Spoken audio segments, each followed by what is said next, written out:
We're not good friends. Most of us never found the time to get to know you, but that doesn't mean we haven't noticed you. We don't talk about it much, but it's no secret that Sunnydale High isn't really like other high schools. A lot of weird stuff happens here. Zombies! Hyena people! Snyder! But whenever there was a problem or something creepy happened, you seemed to show up and stop it. Most of the people here have been saved by you, or helped by you at one time or another. We're proud to say that the class of '99 has the lowest mortality rate of any graduating class in Sunnydale history.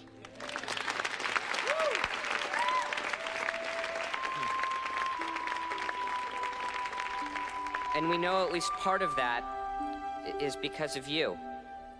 So the senior class offers its thanks and gives you, this.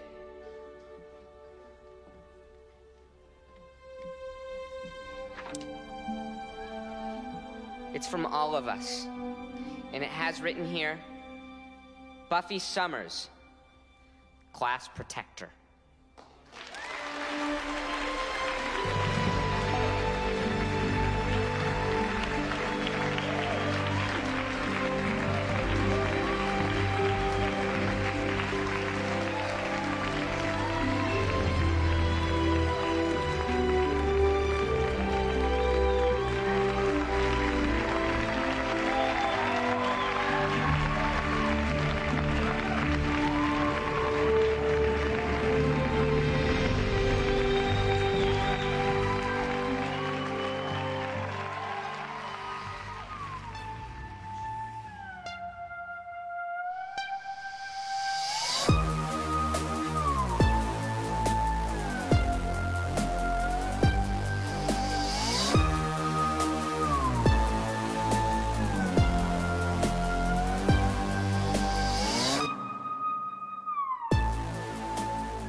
Hello, everybody. Welcome to Still Slang, a Buffyverse podcast.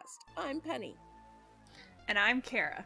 This episode, we're going to be discussing Season 3, Episode 20, The Prom, directed by David Solomon and written by Marty Noxon. The original air date for this one was May 11th of 1999. There were some alternative titles in other languages for this episode, and that included The Ball in Italian and The Hellhounds in French. Nice. Very straightforward. Oh, man. So let's go back into 1999 and see what was happening. Aw. May of 1999. Such a good time. The number one song, still going strong, is Livin' La Vida Loca by Ricky Martin here in the US. And the number one song in the UK is now I Want It That Way by the Backstreet Boys. I listened to that song over and over and over again.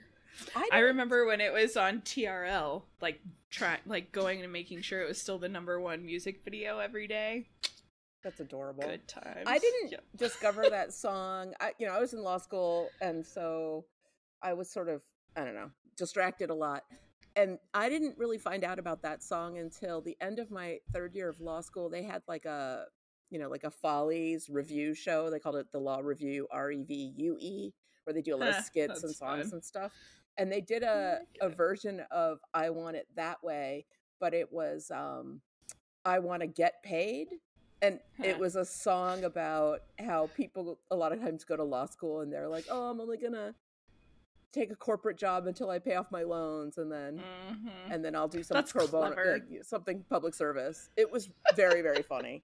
And I was like, that song is catchy. And people were like, have you not heard of the Backstreet Boys? And I was like, that's so funny.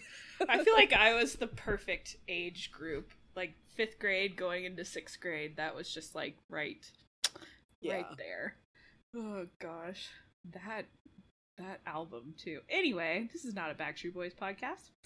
But at the time, the best-selling books were We'll Meet Again by Mary Higgins Clark for fiction, and once again, with a comeback, The Greatest Generation by Tom Brokaw is back at #1 in nonfiction. Wow. I think he's there for a little bit longer, off and on, too, for a while. That book is, I think the people in that generation were so excited to be called the Greatest Generation that every single one of them bought it. Went out and bought it.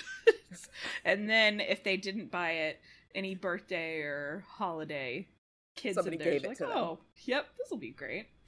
Yeah, I was, okay, this is dark, but, and maybe off color, but also a lot of them were of an age where maybe they didn't remember they already bought it and went and bought it again. It's very possible. Oh gosh! Although I like having multiple copies of books. That's just practical. Because sometimes I want to write in books, and I'm not going to write my only copy. That's not happening. I will. Oh yeah. I'm a rebel. Oh yeah. I bet our bookshelves are so different in terms of like how we bookmark books. I would be willing to guess, and the writing. That could be fun. Anyway, oh gosh, we're off to a great start. I had too much coffee today. The Mummy is, of course, #1 in the U.S. box office after premiering the week before. I love that movie. I still love that movie. #2 is The Matrix. 3 is Saving Private Ryan, and 4 is Prince of Egypt. Wow, I can't believe how long Prince of Egypt was at the top of the box office. It's ridiculous. I don't remember that at all. It must have been a really bad year. Like, there must have been, like, just garbage after #4. Yeah, I meant to look it up last time. Like, what? I guess Patch Adams was still on there. Oh, God. Everyone expected that movie to be great because Robin Williams, but it was just awful. All right. During the week of May 9th of 1999, thousands marched in angry demonstration against the bombing of the Belgrade embassy that occurred on May 7th. Mobs hurled objects at the U.S. Embassy in Beijing, where Ambassador James Sasser is trapped for more than 48 hours. Chinese government supports the protests. Let's see. I don't remember that. I don't.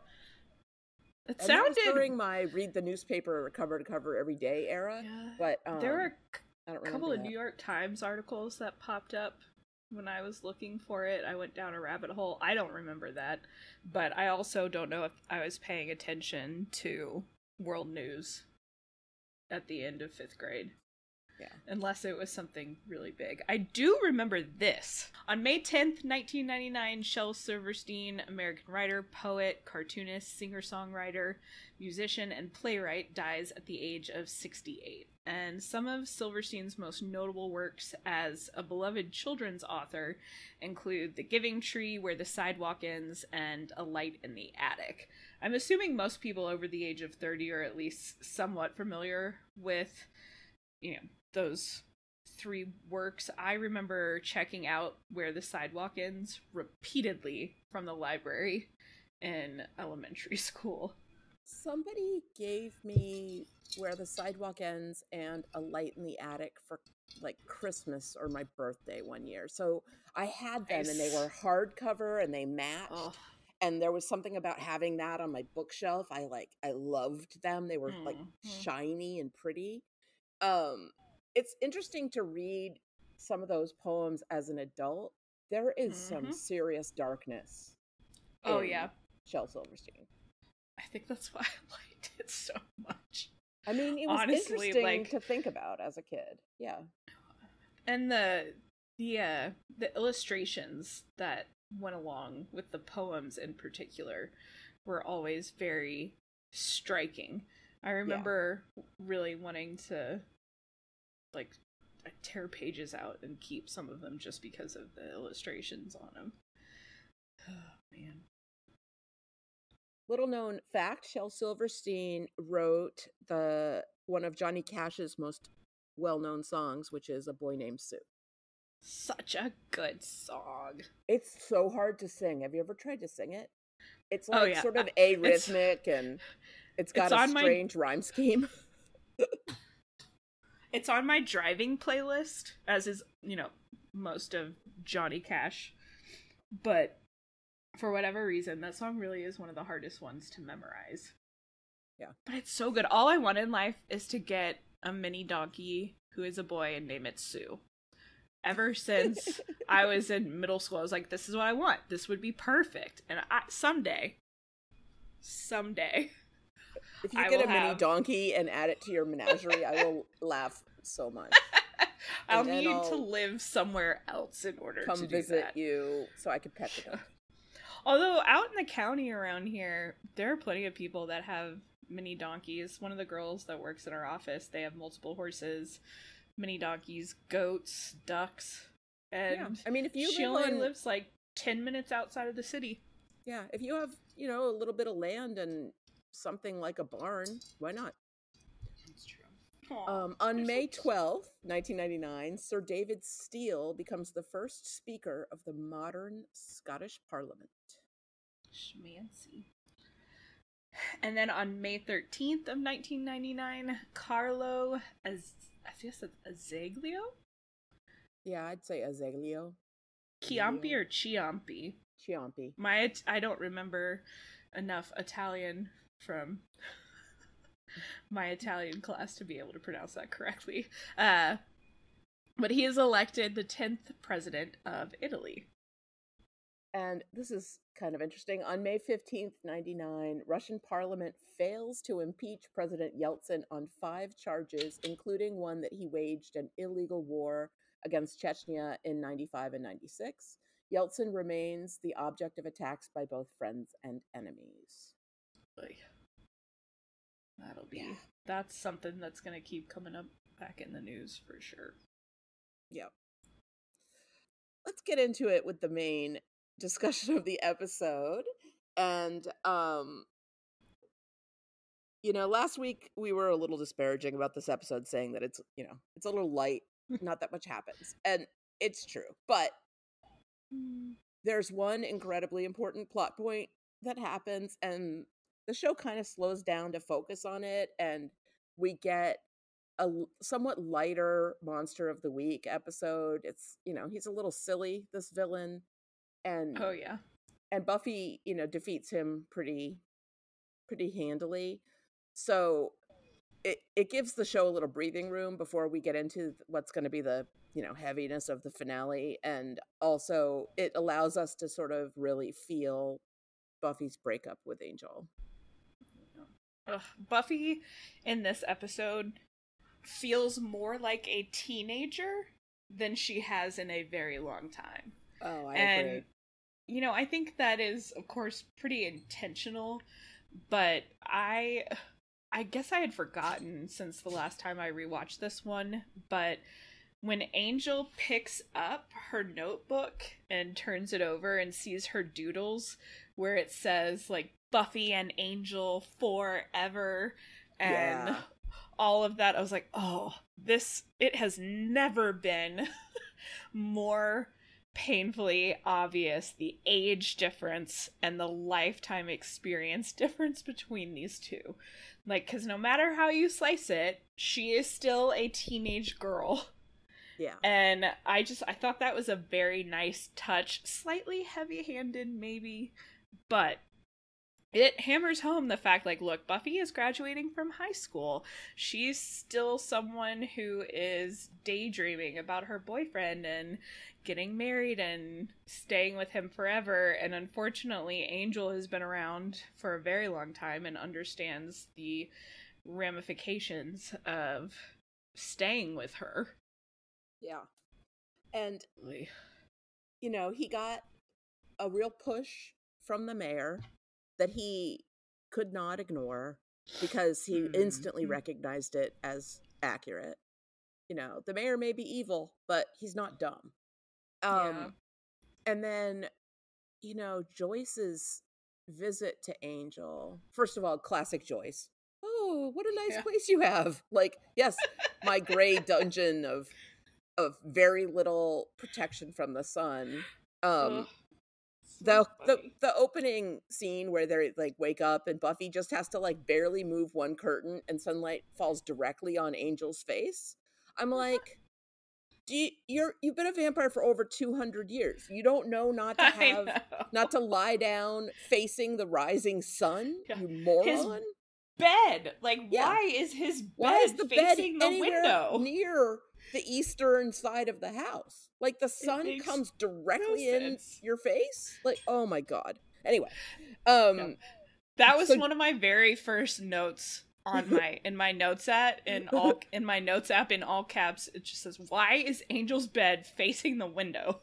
Yeah, I don't so dumb. understand. And just the one little curtain, like doo, so it could be blown away. Like, just it's so easy for him to just go up in flames. All right, so yeah, Joyce shows up and they have a little heart to heart, and I love this moment as a Joyce moment when she loves Buffy so much, and she sees her in a way no one else does, because Joyce does not have an agenda about Buffy being the Slayer and and she doesn't need to be redeemed by her, and she just wants what's best for Buffy, and she had this very calm, very rational adult conversation with Angel, which, like you said, just further underlines the age difference between Angel and Buffy, that Angel and Joyce seem more like peers than Angel and Buffy. And I have Joyce's, the end of Joyce's speech here, and I just thought it was so articulate and moving. Because when it comes to you, Angel, she's just like any other young woman in love. You're all she can see of tomorrow. But I think we both know that there are some hard choices ahead. If she can't make them, you're gonna have to. I know you care about her. I just hope you care enough.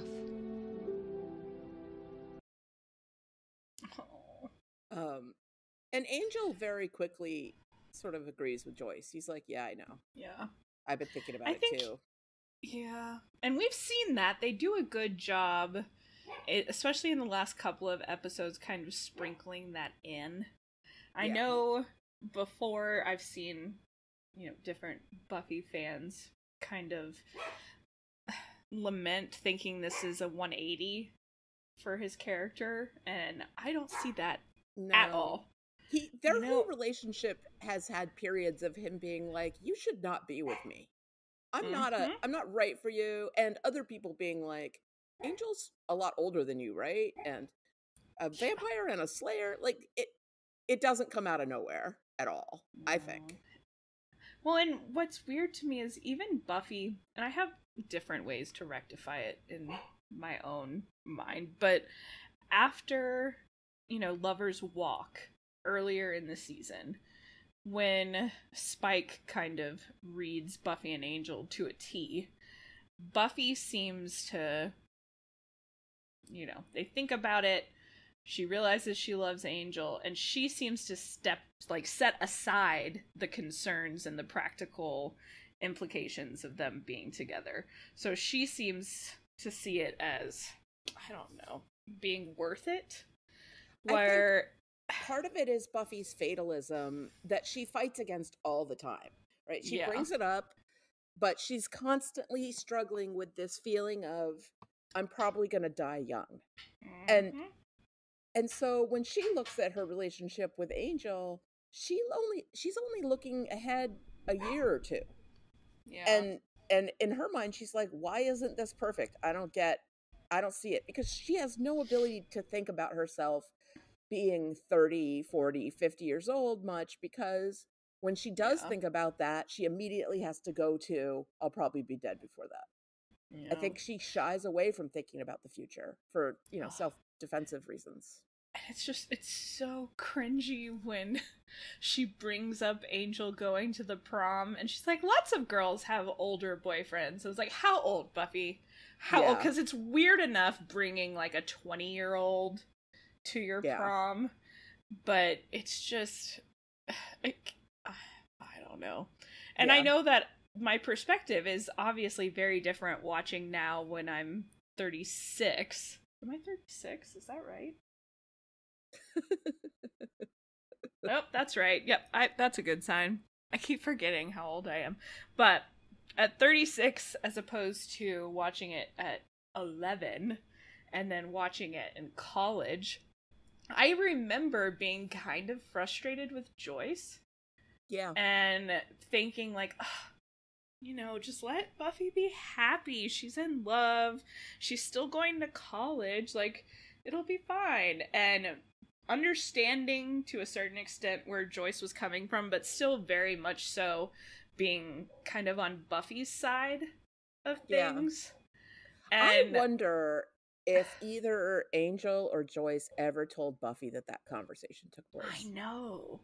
I don't can't think imagine so. they did. Especially not Angel after the way things, develop from here. But with Joyce, she 100% made the right decision.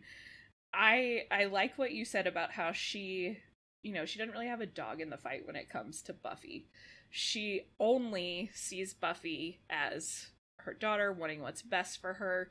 She's not, sexually attracted to her like Xander. She has nothing to gain in terms of, meddling in her relationship with Angel. She doesn't have any, ties with the Watchers Council. She's pretty separated from that world. And hearing her talk to Angel this time around, watching it, I was like, well, of course she's right. She's 100% right. And I would really question Angel if he pushed back at this point. Yeah. Because he knows that he's not good for her.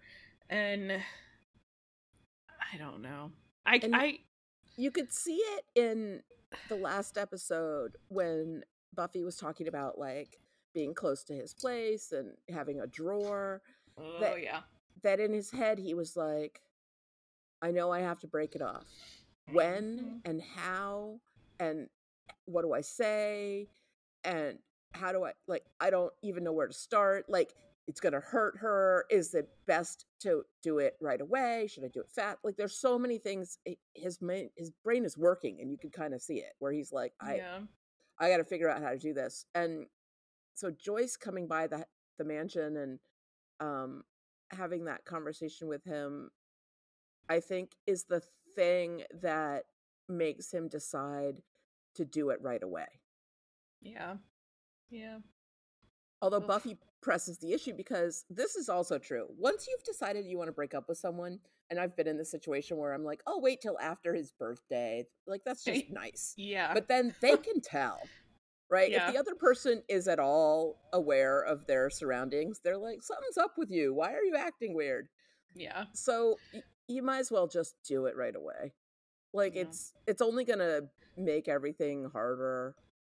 I mean, breaking up with her right before the prom, like, from his perspective, like she said, he doesn't know what prom is, but also, earlier was better than her being like, how long have you been planning this, and why didn't you tell me? Like, seriously, it's better to just rip the Band-Aid off, as much as that sucks.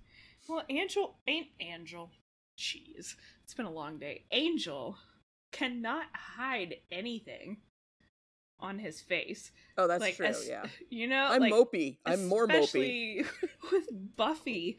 And I do like it. Also felt very true to this whole teenage experience when Willow kind of calls him out for that to Buffy. Like, he broke up with you right before prom. Like, boo him. Like, that's messed up. Which is, of course, 100% an appropriate teenage response to that situation.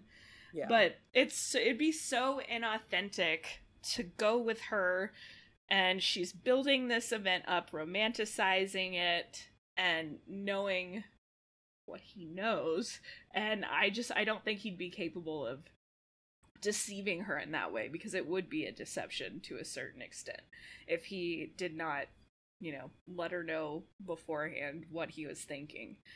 But I will say one part about Joyce coming in to Angel's place that I don't think I clocked when I was 11 was, I really want to know what Joyce thought when she saw those manacles on the wall. Oh yeah, she definitely she notes glances. She's like, manacles. I'm like, huh, I wonder if any what part of those her are was for. like, oh, like mother, like daughter, because I Oh, enjoyed gosh. playing with handcuffs during band candy. Uh-huh.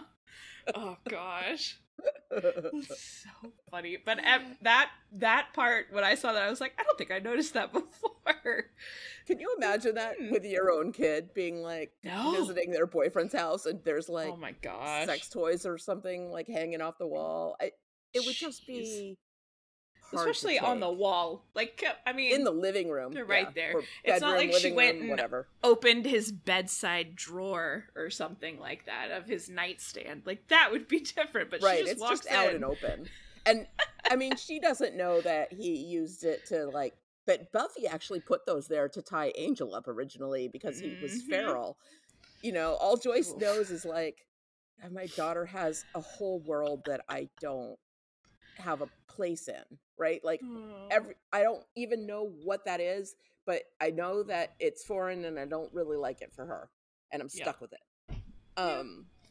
I continue to love Joyce and appreciate how hard she is trying to navigate this very strange and unprecedented thing of being the mother of the Slayer, right? It's not like she has a support group. She can't like talk to other parents like, I just don't know what to do when my daughter is risking her life every night. Like she can't talk to anyone about it except maybe Giles, and for good reasons they don't hang out a lot.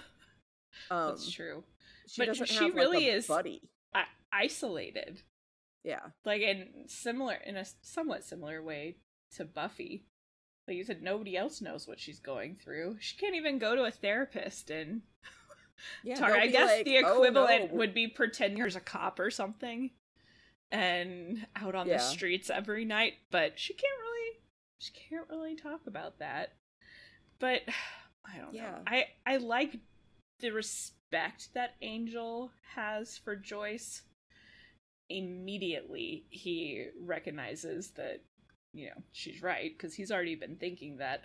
But I don't know, I enjoy seeing Joyce interact with Buffy's love interests, present and future, because it's just it's always an interesting dynamic. And her friends too, like whenever Joyce is in the mix, it just adds such a lovely element. And I think, you know, we know that Willow doesn't have much of a relationship with her mother. Xander doesn't have much of a relationship with his mother.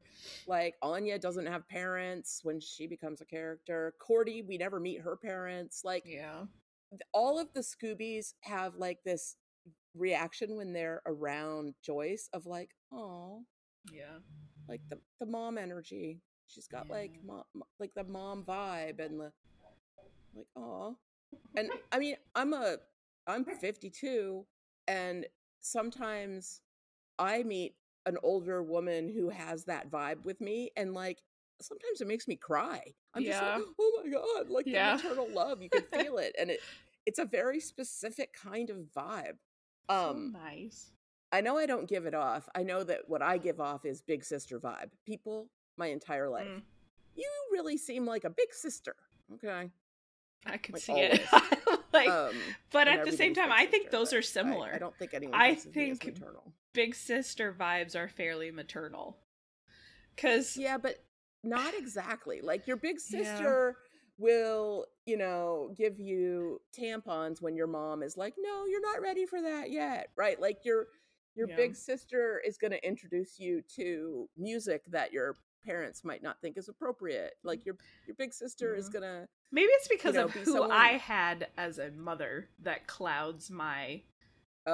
mature, because my mom was, I recognize I'm very fortunate with the parents that I have, and both of my parents had some, you know, difficult childhoods to varying degrees with a parent in their households, and they both kind of did the work and were like, I don't want my children to have to deal with what I dealt with, and they both went into it having kids, but they went into having kids wanting to do things quote unquote right. And my mom was very open with me, and almost big sisterly in the way that I hear people describe it, but at the same time, she was definitely my mom. Like, there was no blurred line between, you know, friend and mom. But I don't know, maybe that, now I'm having a little bit of a revelation. It's almost like a therapy session where it's like, maybe my perception of what's maternal is slightly skewed from a lot of people.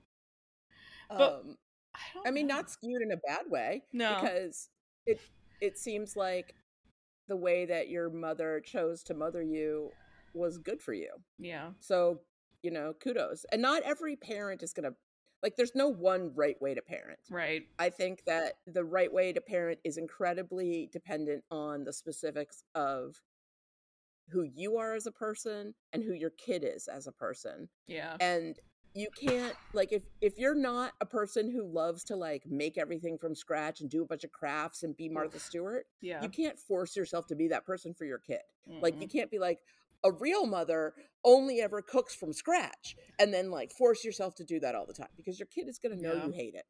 And they're going to be like, Mom hates feeding me. Like, it's going to give them issues. Yeah. So you have to parent, like, your own way. So your mom found the way.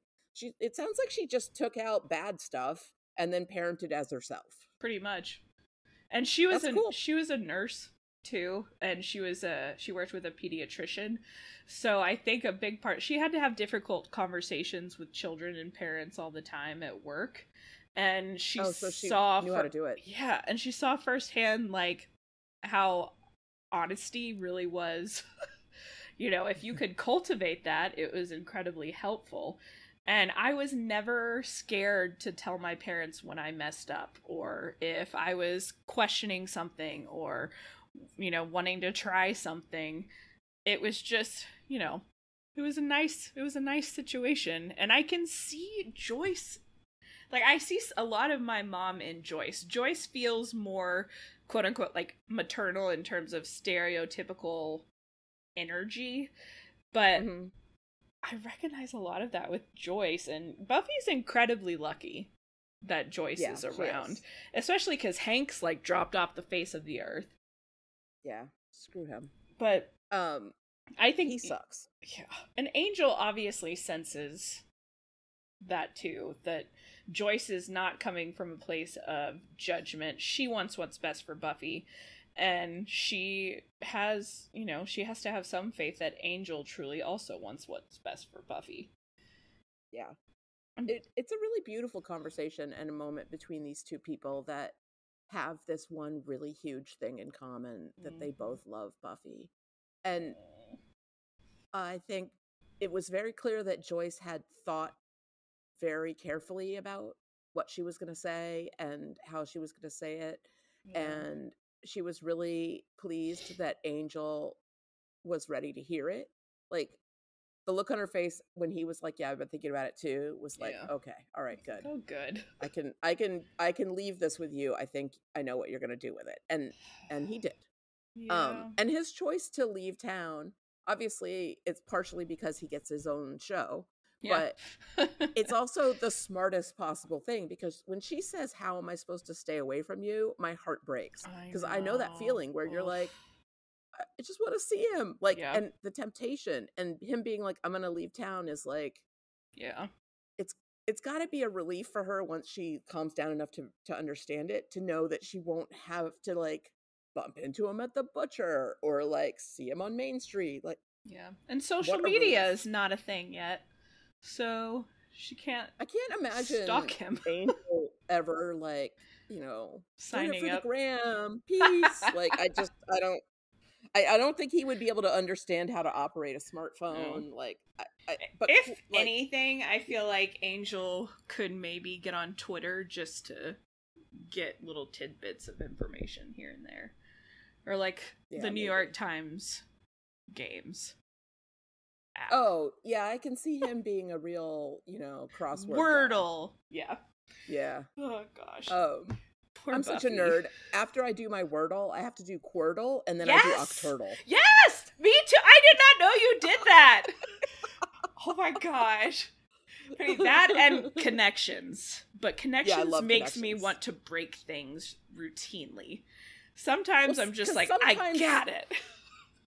Sometimes the connection is like, they're all words that start with the letter B or something. And I'm like, that's a dumb connection. I was like, this is stupid. Right. But yeah, one thing, I'm going to try to keep the Twilight references to a minimum. But in this episode, I kind of can't help it. And well, there's a huge prom thing. Is it prom or like spring fling or whatever they call it in Twilight? I think it's prom. They go to prom, but that's not like the catalyst in Edward, you know, realizing vampire, human, bad. But it's similar in this episode when Buffy, you know, and Sarah Michelle Gellar makes the most heartbreaking faces when she's upset, when Angel's breaking up with her, and you can see that he's kind of realizing he's gonna have to be very direct and kind of put his foot down. And finally, when she says, "You don't want to be with me," and the music kicks in, and it's just so sad. And I have it. Oh, here we go. You know how much I love you. It kills me to say this. Then don't. Who are you to tell me what's right from me? You think I haven't thought about this? Have you? Rationally. No. No, of course not. I'm just some swoony little schoolgirl, right? I'm trying to do what's right here. Okay? I'm trying to think with my head instead of my heart. Heart? You have a heart? It isn't even beating. Okay, Buffy. Don't what? Don't love you? I'm sorry, you know what? I didn't know that I got a choice in that. I'm never gonna change. I can't change. I want my life to be with you. I don't. That is so painful. The first several times I watched that, I interpreted his "I don't" as I'm gonna lie to her and tell her I don't want to be with her so that she'll accept the breakup. And now I interpreted it as he doesn't want her life to be with him. Yeah. Like, it's not that he doesn't want to be with her. He doesn't want for her to be with him. That's what reminds me of Twilight. Yeah, I see where you're going with this. It's the second Twilight movie. Yes. Because, and I think anybody who hasn't read Twilight or hates Twilight, I'm sorry, but it's just, I don't know, like, Twilight has a lot of flaws, but there are just some unfortunate parallels with Buffy. And and Twilight came out vampires well after Buffy. Yeah, so I think I was in college. There's some serious borrowing, I think, from Buffy. Yeah. It's like, you Buffy know, the idea that this older man, this older vampire with much more life experience, not wanting, you know, a young woman to be kind of shackled to them and to be able to experience life and to be able to have children if she wants to and have someone that she's growing old with, not someone that just kind of stays stagnant with her. And I 100% agree that I think that is where Angel is coming from. He is saying, like, I don't want you to want your time to be spent with me. Like, he doesn't want that for her. He wants more for her. And he loves her enough that he's willing to kind of break ties and let her go. But she, of course, you know, she's not going to see it that way in the moment. And every time, Sarah Michelle Gellar is just so good with the intonation in her voice when she says, but, like, you know, I want my life to be with you. It comes out almost as like a plea and a question. And as soon as he says, I don't, every single time, I'm just like, oh, that one hurts. Yeah. Because, you know, funny. They love each other. It's just, it's doomed, kind of. Yeah. It's funny. One of the things I always say that I love about Buffy as a role model, as a character, is that she is flawed. And one of her flaws is that when somebody insults her, she goes low. Oh, like, you have a heart, it's not even beating. I was like, oh, that is mean. And, like uncalled for. It's not like he doesn't know that, Yeah. but I get it. Like, she's so hurt in that moment and she just lashes out verbally. And we'll see this again in other situations in the future with her. She doesn't stay in that place, but that's her immediate reaction, is to fight back. And it's partially her Slayer persona, right? Which is like, you get attacked, you have to attack back, whether that's emotional or physical. But there are times when I, during scenes like that, where I'm like, oh, like that was just, you lost the high ground, girl. Like, oh. Which also, there are plenty of, not to say that's intentionally to show her being a teenager or being less mature, because there are plenty of adults who have that trait. Plenty of people that's just the first instinct. But Angel handles it so well. He's superhuman. He does not really flinch. And we know that he's in pain, but I also think he's so resolved in his decision and confident that, it's the right choice, that he's able to be, his same stoic self. But I would love to get kind of an Angel perspective, like an episode from his perspective, specifically with this one, with a little internal narration. And to see how he acts, before and after having this conversation, like when he's by himself. Yes. And it what would be leads really him to, getting dressed up and surprising her at prom. Because I'm sure that was not necessarily an easy decision either. Ugh. No. And he had to wrestle with whether or not it's right. And it's when they run into each other on the street and she says, it's fine, I've given up on that whole Buffy gets one perfect high school moment thing, I think is when he's like, oh, I can actually give her that. And that would be kind. And she'll know that it doesn't mean we're back together, but it's a really beautiful moment. And I love, we're sort of skipping ahead, but I love when he shows up at prom, that we get to see Giles's reaction first. Yes. Where he's like, oh, look what he did. Like, I'm so glad Buffy's gonna get this. Like, he's so... And he just quietly, like, turns her and takes the little umbrella thing. And it's such a sweet moment. Perfect. Giles is fantastic in this episode. Yeah. It's like, if I didn't already love him so much, this would have sealed the deal. Let's talk about this scene. Women would wish horrible things on their ex-boyfriends. You'd show up and make it happen. That's right. Power of the wish made me a righteous sword smite the unfaithful. Well, hey, good luck with that. Hope works out for you. I know, you can laugh, but I have witnessed a millennium of treachery and oppression from the males of the species, and I have nothing but contempt for the whole libidinous lot of them. Then why are you talking to me? I don't have a date for the prom. No. Well, gosh. I wonder why not.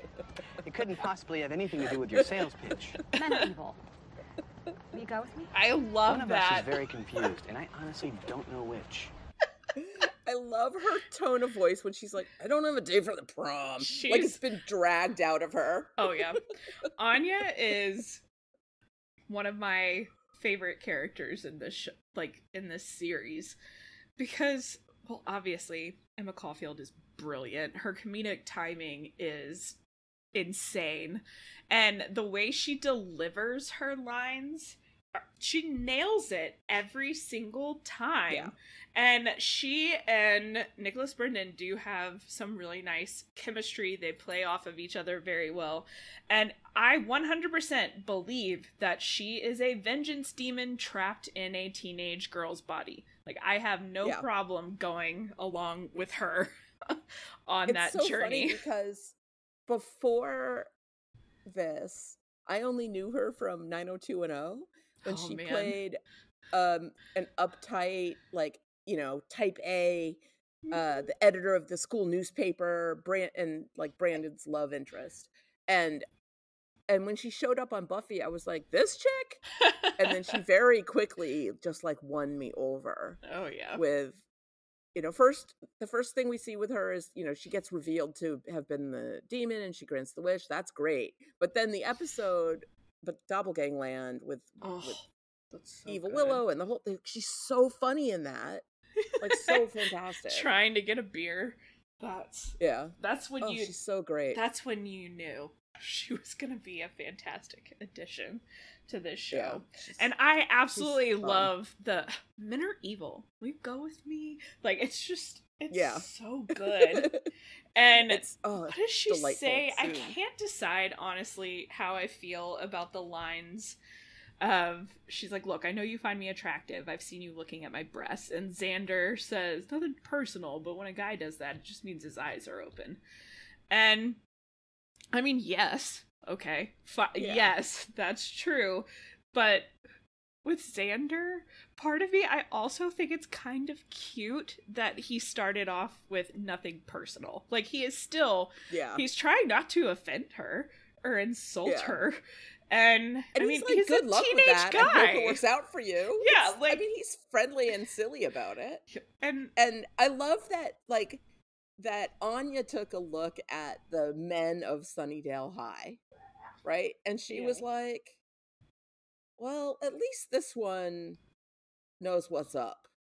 Yeah. Like, he cheated on Cordelia, and he's the whole reason I'm here. But, like, he doesn't seem like he's asleep, going through life, going through the motions. Like, he's part of the bigger picture. Oh, yeah. And, she probably could have, she's very pretty. She probably could have gotten almost any guy she wanted at Sunnydale. And she picked Xander because she can actually, like, connect with him in some way. Yeah. Of course, at the actual prom is hilarious, where she's just talking his ear off, and then they run into Cordy and Wesley, and he's like, "How are you both? And details, please." Yep. It's so and who cute. hasn't been on a date like that, where you're like, "Will this person ever shut up?" Oh yeah. Like you were saying, this episode has all these little moments and nuggets and stuff, and one of my favorites is the conversation right after Anya asks Xander to the prom. Well, at least we all have someone to go with now. And some of us are going with demons, but I think that's a valid lifestyle choice. More importantly, I have the kick dress. I love that. It's a valid lifestyle and choice. I was like, Buffy's going with a demon. Willow's going with a werewolf demon. Yep. And Xander's going with the demon. I'm like, kind of all of you are going with demons. Yep. Like, interesting. That's pretty funny. Life on the Hellmouth. I also love Giles' reaction to Wesley spotting Cordelia walking in to the prom. He could not roll his eyes harder. And it's true. Perfect. And he's just like, and of course Wesley comes up to him at some point and is asking to get his opinion, and he's acting kind of, he's very professional, and the last thing I want to do is model bad behavior in front of impressionable youth. And he talks about asking Cordelia to dance, and Giles is just so freaking exasperated. He's like, for God's sakes, man, she's 18. What does he tell him? You have the emotional maturity of, like, a blueberry scone or something. Something like that. And he's like, just have at it and stop fluttering about. And I was like, that's what it is. He's like, just do it. Leave me alone. I'm still unclear on what the story is that lets Wesley hang around a high school all day. I know. He's chaperoning. I don't think he's a librarian. Prom? Like, did they think he's Giles' special assistant or boyfriend or something? Special friend? Yeah. Like, there's no explanation as to why this Giles man... And Giles didn't know he was going to be chaperoning the prom? He's like, what? Ugh, okay. He just shows it's pretty up. Hilarious. Yep. I have to say, I don't like Cordy's dress. I don't really either. First of all, I thought she looked dangerously skinny in these last few episodes, and that dress with the way it's cut in the front just shows her like collarbones and rib bones in a way that makes me like worried for Charisma Carpenter. Well, and it's just sad because Charisma is gorgeous. Like, she is still stunning to this day, but I was struck too with the way that the dress clings to her.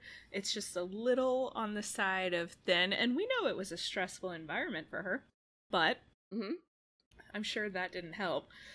But yeah, I thought it was kind of cheap looking, like slutty. Yeah, and I liked her homecoming look better. Like, if you look at yeah how she looks really like strong and healthy in that. Yeah, I think it's like a green kind of bodice. Yes, like she wears green and dress. Buffy wears orange. That's right. Yeah, and like, it's a more sort of standard like high school girl like dance dress. It's it's like fitted and it's got a poof and whatever. Yeah, satin. This looked like high-end hooker to me. Oh. And she had no jewelry or anything. That it just there was something about it that didn't feel to me like how Cordelia would show up at prom. But I think it may have been a choice because of what we find out about her dad and how she doesn't really have much anymore, that she's not going to be wearing a ton of jewelry or have like a great bag or a flashy bag to go with her. So I feel like that could have been the choice. And I'm fairly I lean towards minimalistic style. And so to me, I was just like, such a classy look. Like, there's no jewelry. But I guess I felt like it was just a smidge too minimalist. Yeah. Some earrings would have helped. Or if her hair didn't look like it was like just thrown up, like if it had That's true. But I also think that was intentional. Like, she's having a really rough time. She's like not, going for what I would assume were routine blowouts at the salon and getting the same sort of treatments I'm sure she was used to before. And I will say, for as much shit as we talk about Xander, this episode is one of the ones that really kind of starts to endear me to him a little bit more. Yeah, he gets a lot of points for very quietly and in a meaningful way. Yes, trying to make amends to Cordelia. He just does he sees something he can do and he does it without any fanfare. It's very sweet. He clearly doesn't do it for any sort of credit. He doesn't tell anybody else that he's doing it. He doesn't even really bring it up to Cordelia. He doesn't try to get any points for it. Nothing. He is doing it to be kind. Which part of me too was like, it's about damn time. You're the one that cheated on her and kind of broke her heart. But I think it's a sign of growth from him, and it's nice to see. And the speech that she gives him, I think, really opens his eyes, because I think he had been existing in this place where, I screwed up and Cordelia dumped me, and then she's been mean to me ever since, and she has everything and I have nothing, and she's lucky and I'm unlucky, and she's rich and I'm poor. And it was almost the first time he saw her as a real person. Yes. Like, I don't think the whole time they were dating, he connected with her as much as he did in that moment when she just laid it out there for him. Of course I have it, so we can listen to it. You work here? Yes. Yes, I work here. But, why? I'm trying to buy a dress. But don't you already have all the dresses? I have nothing, okay? No dresses, no cell phone, no car. Everything has been taken away because Daddy made a little mistake on his taxes for the last 12 years. Satisfied? Are you a happy Xander now? I'm broke. I can't go to any of the colleges that accepted me, and I can't stay home because we no longer have one. Wow. Yeah, neato. Now you can run along and tell all of your friends how Cordy finally got hers. How she has to work part-time just to get a lousy prom dress on layaway. And how she has to wear a name tag. Oh, I'm a name tag person. Don't leave that out. The story just wouldn't have the same punch. Hellhound attack. Yeah. Great which timing. is the perfect way to end any awkward conversation in Sunnydale. It's just like a demon attack will just end that right there. Gosh, those hellhounds. I can't. Like, obviously they are not the important part of this episode. They have to have some sort of monster of the week type element. But I will say, I love the flashback that we get of Tucker's motivation for wanting to ruin the prom. That build up where you think it's like, they must have been terrible to this guy. And he asks the girl out and she's like, do you want to go to prom with me? And she's like, no, that's it. That's all. In my memory, when that scene was coming up, I remembered it being a montage of lots of rejections. I think because I was trying to justify make logical sense of it. Become a villain, but it's one girl who just says no. She's not even mean about it. She's just like, no. No, but it's funny, but it's also not funny because of kind of true. Yeah, like the real life implications. And we were talking about this the other day with Sam and Jim. Yeah, where it like the dangers of rejecting a man are kind of significant for women, and obviously not all men behave that way. Clearly. And generally, it's not hellhounds you have to worry about, but it is a guy with a gun, or even just a guy who's gonna like make you uncomfortable and like come to your workplace and watch you. That and, are like, just the amount of times where if somebody asks to, I don't know, buy you a drink, or if somebody asks you out, or if you've gone on a first date and you decline a second date, then all of a sudden it's like, well, you're a fat bitch, I didn't like you anyway, or something, you know, like the immediate belittling. You're lucky I even paid attention to you. Like the hostility is intense. I was like, okay. And even if they don't even hit on you, there's no hit on rejection, but like you're clearly not there for that. Yeah. Like the number of times that I just want to talk to my friends. I don't want to drink. Angrily said something about me being I'm sorry to use this word, dyke. When I'm just out with my girlfriends hanging out and we're just talking to each other and somebody in the group sort of is like, and the guys just get so angry. Like, what do you mean you're not here waiting for me? Yeah. Like to talk to you and you could have me instead of being with your friends. Like, yeah, I could, but I don't. Like, that's like, you're not that great. I don't know. It's another one of those unfortunate things that I think is a universal experience among women. Everyone probably has at least one example of a guy getting hostile to some extent because he perceived rejection in a way. And I forgot to, like, I completely forgot about this episode and that one flashback being his motivation. I lost it when I and then when Buffy's like, whatever. It's just like, come on, man. Like, you are not worthy of my time, you loser. It's so good. Especially when you see, like, all of the other men in this episode. Like, you see Giles in this episode has some excellent moments. Xander has some really nice moments. Oz is always Oz. And even, you know, Jonathan.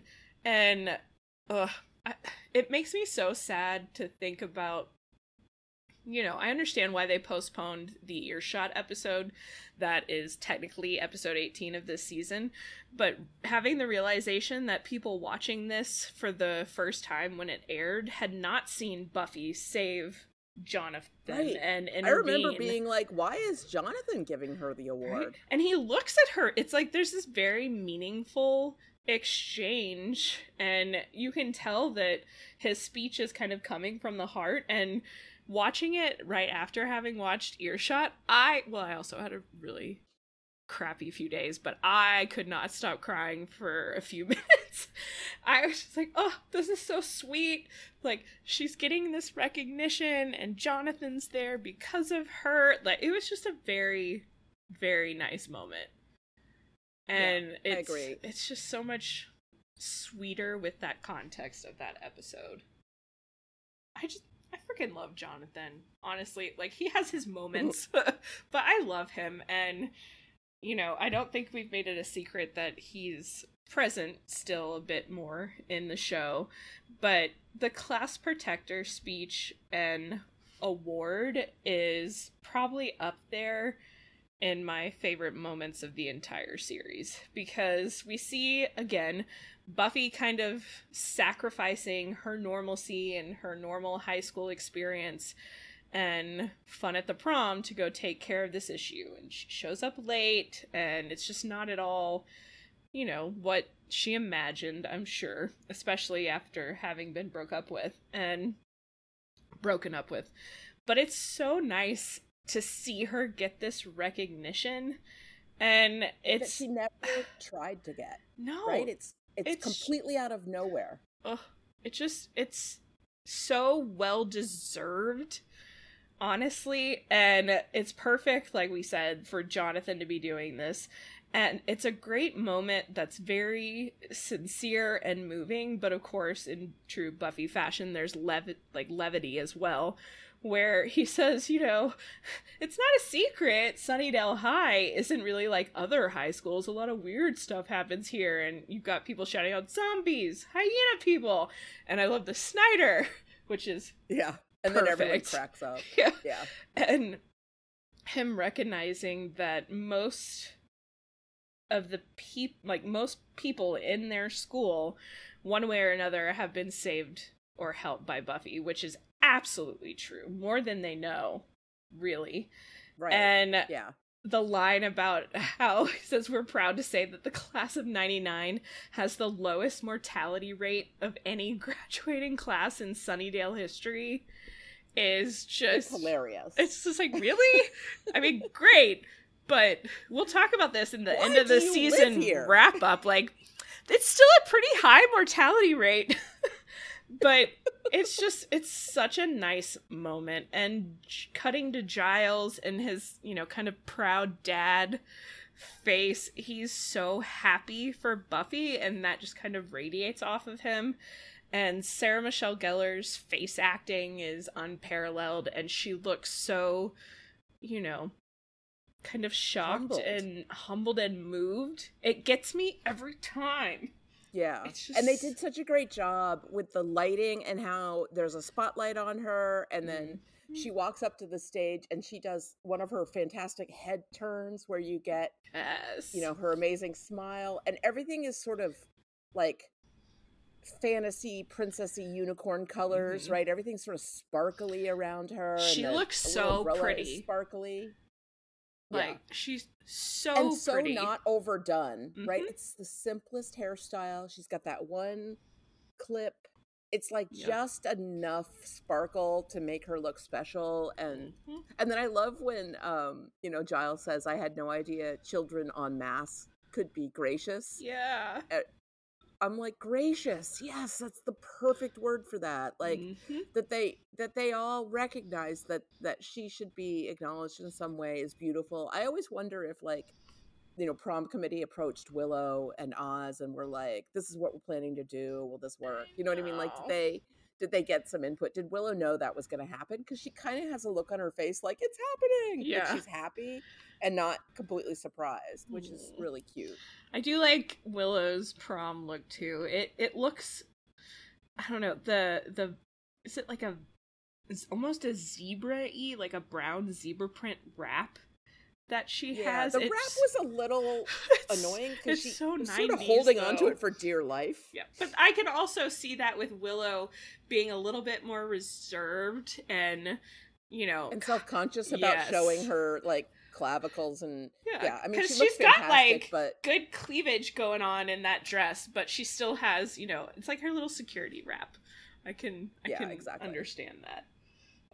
She did. She looked fantastic, and I love when Buffy says to Giles, "Plus, I got a little toy surprise." Yeah, that was so cute. It was just adorable, and it's funny. I think the umbrella itself is pretty cheesy looking. Yeah, and the number of people with tattoos of it that I have seen. Yeah, and I've been sort of considering some Buffy related tattoo and looking at different images from the show to think about what I might want.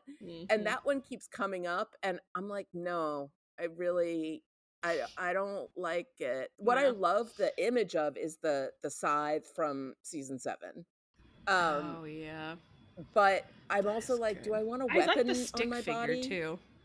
For I like Buffy the will stick figure patrol we use tonight. for our logo. Yeah.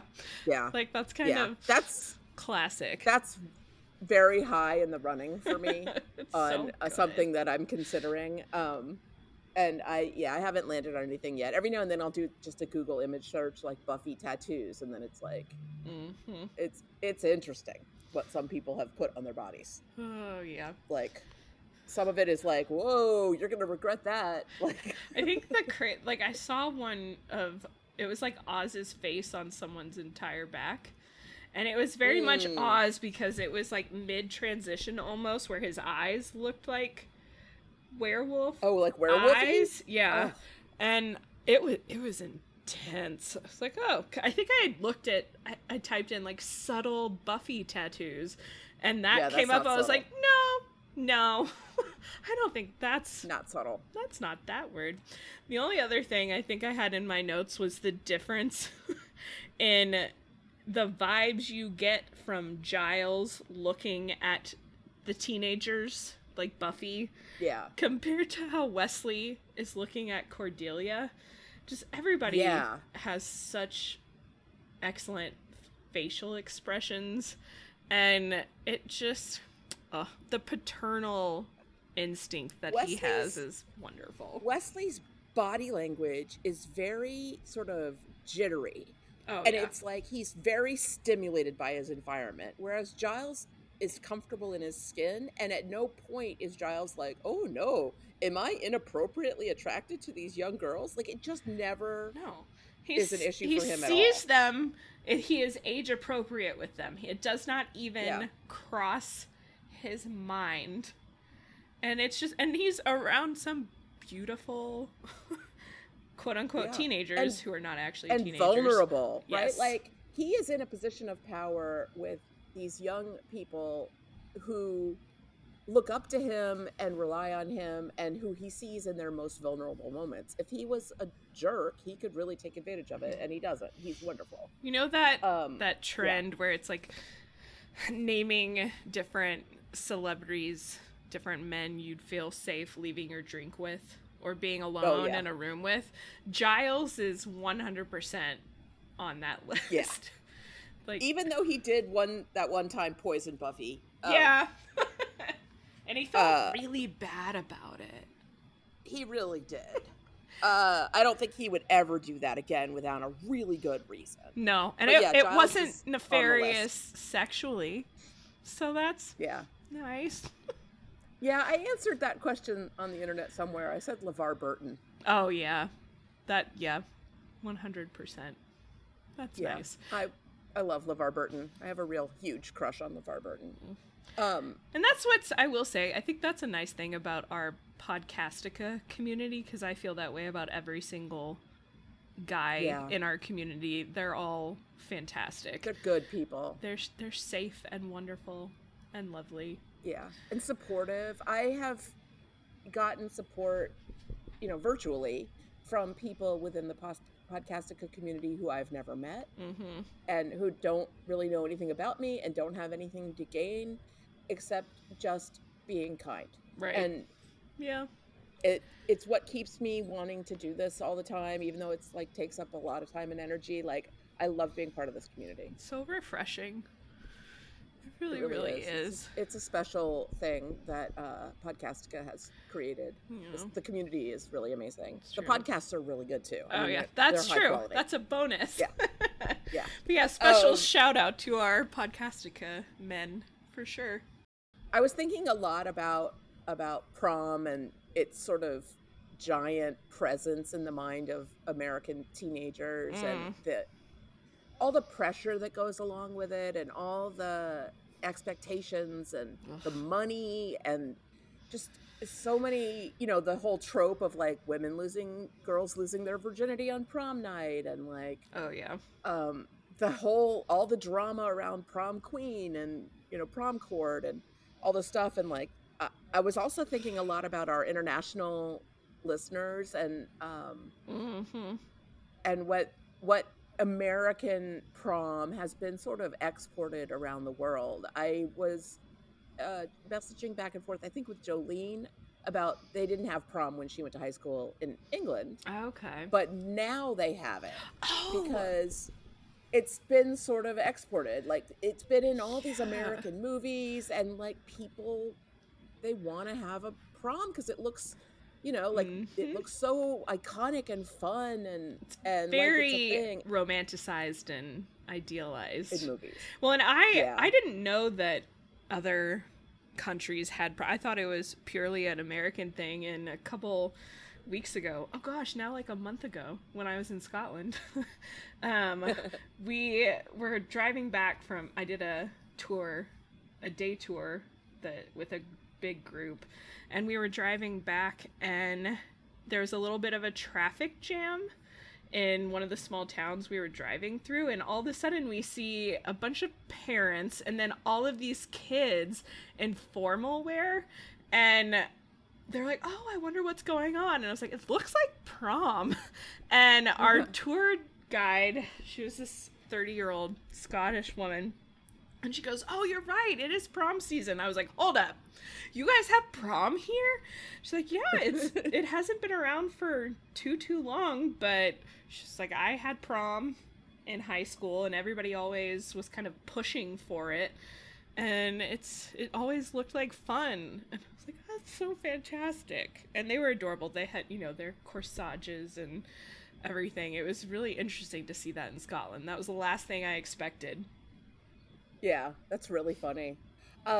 As some of you know, if you follow us on Facebook, we posted a bunch of pictures of us from our own proms, and in Anwen's case, a formal that wasn't called prom but was a lot like prom.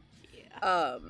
And they're pretty hilarious. Like, you know, I love they're them so super much. dated. The hair is really funny. The dresses are funny. Like, the guys are wearing cummerbunds. They're so adorable. Like, it's just. I'm pretty orange. This was, you know. Yeah, it looked like you're into like Mystic Spray Tan or something. Well, fun fact: my first job ever was working at a tanning salon. Freshman year of high school through senior year of high school, and one of the quote-unquote perks was getting to tan for free. So a lot of my high school pictures are a little intense. Looking at it now, so funny. I was just like, oh my gosh, somebody should have stopped me. So special. I always was sort of suspect of traditions and taking part in them, and so my approach to prom, at first I wasn't even going to go my senior year, and then one of my friends had the idea to rent a yellow school bus instead of a limo, and to sort of go to prom as a joke. And that came together really fast, and it ended up being 6 couples on the bus, and you know, we got in touch with the school district and asked about renting a bus, and one of the bus drivers heard about it, and he thought it was such a great idea that he donated his time. Aww. And he got all dressed up, and when we got on the bus, he had brought like snacks and a cooler full of sodas and juices. Oh my gosh, and, like, that's like a movie. It was so sweet. It was so sweet of him, and it was so funny. And when we showed up at prom, we got to prom really late, because first we went out for Chinese food, all in our prom outfits, right? We went to this like sort of hole-in-the-wall Chinese food place. Then we went to the mall for frozen yogurt dressed up. And we played skee ball at the mall. We were having so much fun. That sounds fantastic. Then we went to the prom. And when we got to the prom, first people were like, "Where have you been?" And I was like, having fun. And other people, we could hear it around the room. Who brought a school bus? Why is there a school bus? Because our prom wasn't at the school. It was at like some event space. Yeah. It wasn't even in our state. It was in Maine. Dang. It was like an hour away. So, yeah, it was pretty silly, and we had a really good time. Your prom sounds because we didn't much take more it fun seriously than mine. So I broke up with my boyfriend like 3 weeks before prom. It was a long time coming. Like, he knew it was coming too. And I didn't want to, like, at that point, he didn't want to go as friends, and I understood that. And I still went with my same group of friends. I just didn't have a date, which was awesome. Like, I remember my dad at first, he was like, yeah, I was kind of worried about you, but you were fine. And I was like, honestly, I think going back, it was so much less stressful not to have that pressure. And the prom itself was fun. Like, everybody danced with everyone. We were at a hotel downtown in Houston. It was really nice. It was nicer than most weddings I've been to, which was absurd. And then we went to a friend's lake house afterwards. And that was probably more of the stereotypical aspect of prom that people would think of, is the after party. And I didn't really drink in high school. Maybe a couple times, and my parents were very big on, like, look, if you want to try it, you can have a sip, you can try beer at the house. And so all the, like, mystery and mystique was taken away.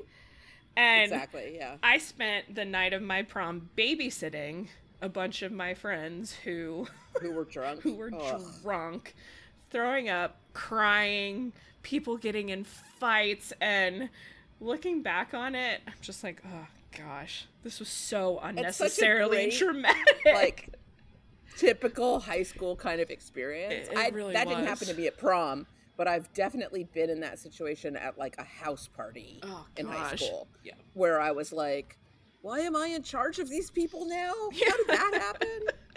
Like, oh man, God, I will never forget. There was a Halloween party around homecoming, and I wore something embarrassing. Yeah, I was a ladybug, and I had, like, fishnets, a ladybug tube dress, and, like, antenna. And I don't know why my parents let me leave. Anyway, it was just to a house party, and I will never forget the amount of times I had vomit on me that night from other people. I was just like, why do we do this? Like, this is not fun. I don't understand. That's so high school. It's like, oh my God. And I think I had, like, a ribbon choker, like, kind of, think Lindsay Lohan. So 90s. In Mean Girls. When she shows, like, that was a time. But I had plenty of normal high school experiences that I do not wish to experience ever again. Yeah, it was just like, it done. was a time. It's past. Yeah. Jeez. We had mentioned to our listeners, like, please send in pictures of yourself at prom. The only one we got was from Becky. She looks amazing. It's so good. Those pictures are so good. So I'll post that on the Facebook page, and people can see it, because she looks so good in her prom pictures. We still want them. Yes. So keep sending, like, if you see them now and you're like, oh my God, I wish I had sent in my picture, please send them to us. We love them.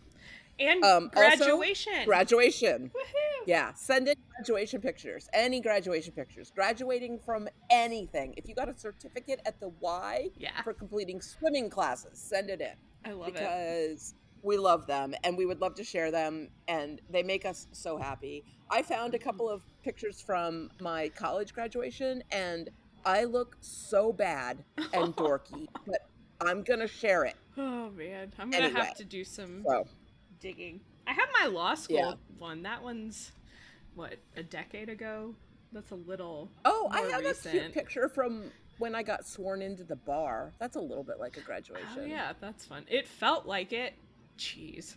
Finally. My favorite picture is at a graduation, but it wasn't my graduation. It was my little sister's graduation. Aww. And I looked really good that day. Nice. And there's all these pictures where I look good and my little sister looks good and our other sister's, like, blinking or sneezing or something. And I'm like, I really want to frame this one. Yep. Like, it's so difficult to get a picture where everyone is happy with how they look. It's just, or I always end up blinking or squinting, or now with a little bit of Botox, it's less so because I can't move as much. But the And smiles with digital, are out of control. with digital photography, right, you can look at the picture right away and you can take like 20 of them and hopefully you'll get a good one. But when it was film cameras, you know, it was one picture and you didn't find out what it looked like for like 6 weeks. So, yeah, it was very hard to get a picture where everybody looked good. But I will share those graduation pictures where I think I look cute because I'm just gonna. Okay. I wanted to talk a little bit about the origins of prom, just real quick.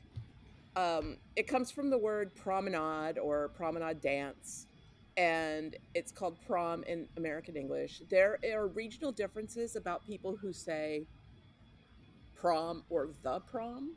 Oh. So there's some people will say, do you want to go to prom? And some people will say, do you want to go to the prom? And it just seems to be regional. And at where I grew up in New Hampshire, people said the prom, and I, always wanting to be contrary, insisted on just saying prom because I just thought, I think I had heard it in Pretty in Pink. I think Molly Ringwald's character calls it just prom, and so I was like, I'm going to say it like her because that's cool. Yeah. The things I thought were cool in high school or that mattered in high school are ridiculous. I mean, to be fair, I also really loved Molly Ringwald in high school. They showed Breakfast Club, Pretty in Pink, on TBS, I think it was, all the time.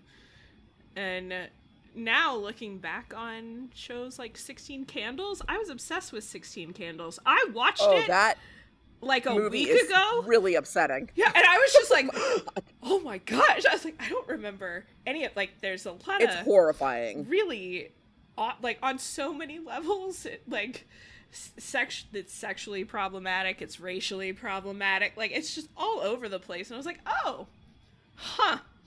I guess 10-year-old me was not processing any of this. Yeah, that movie really does not hold up. Most proms are formal or semi-formal, and a lot of proms, they have a prom king and prom queen, and often there's also a prom court, and that's usually people that like were runners up for queen and king. A lot of schools, they do prom king and queen are a student vote situation, and there's campaigning, and it's a whole big thing, like the homecoming episode for Buffy. Yeah. But my high school, there was a king, queen, prince, and princess, and they were chosen by the chaperones and not by the students at all. That's interesting. And the year of my senior prom, my junior prom, I guess, the prom princess was the daughter of the head chaperone, and we were all like, okay, could you be more obvious? That's funny. But because it wasn't a campaign, like even when the prom, like royal court got announced at the prom, it was sort of like, oh, that's happening, whatever. Like we just didn't matter because of how it was set up. Nobody was invested in it.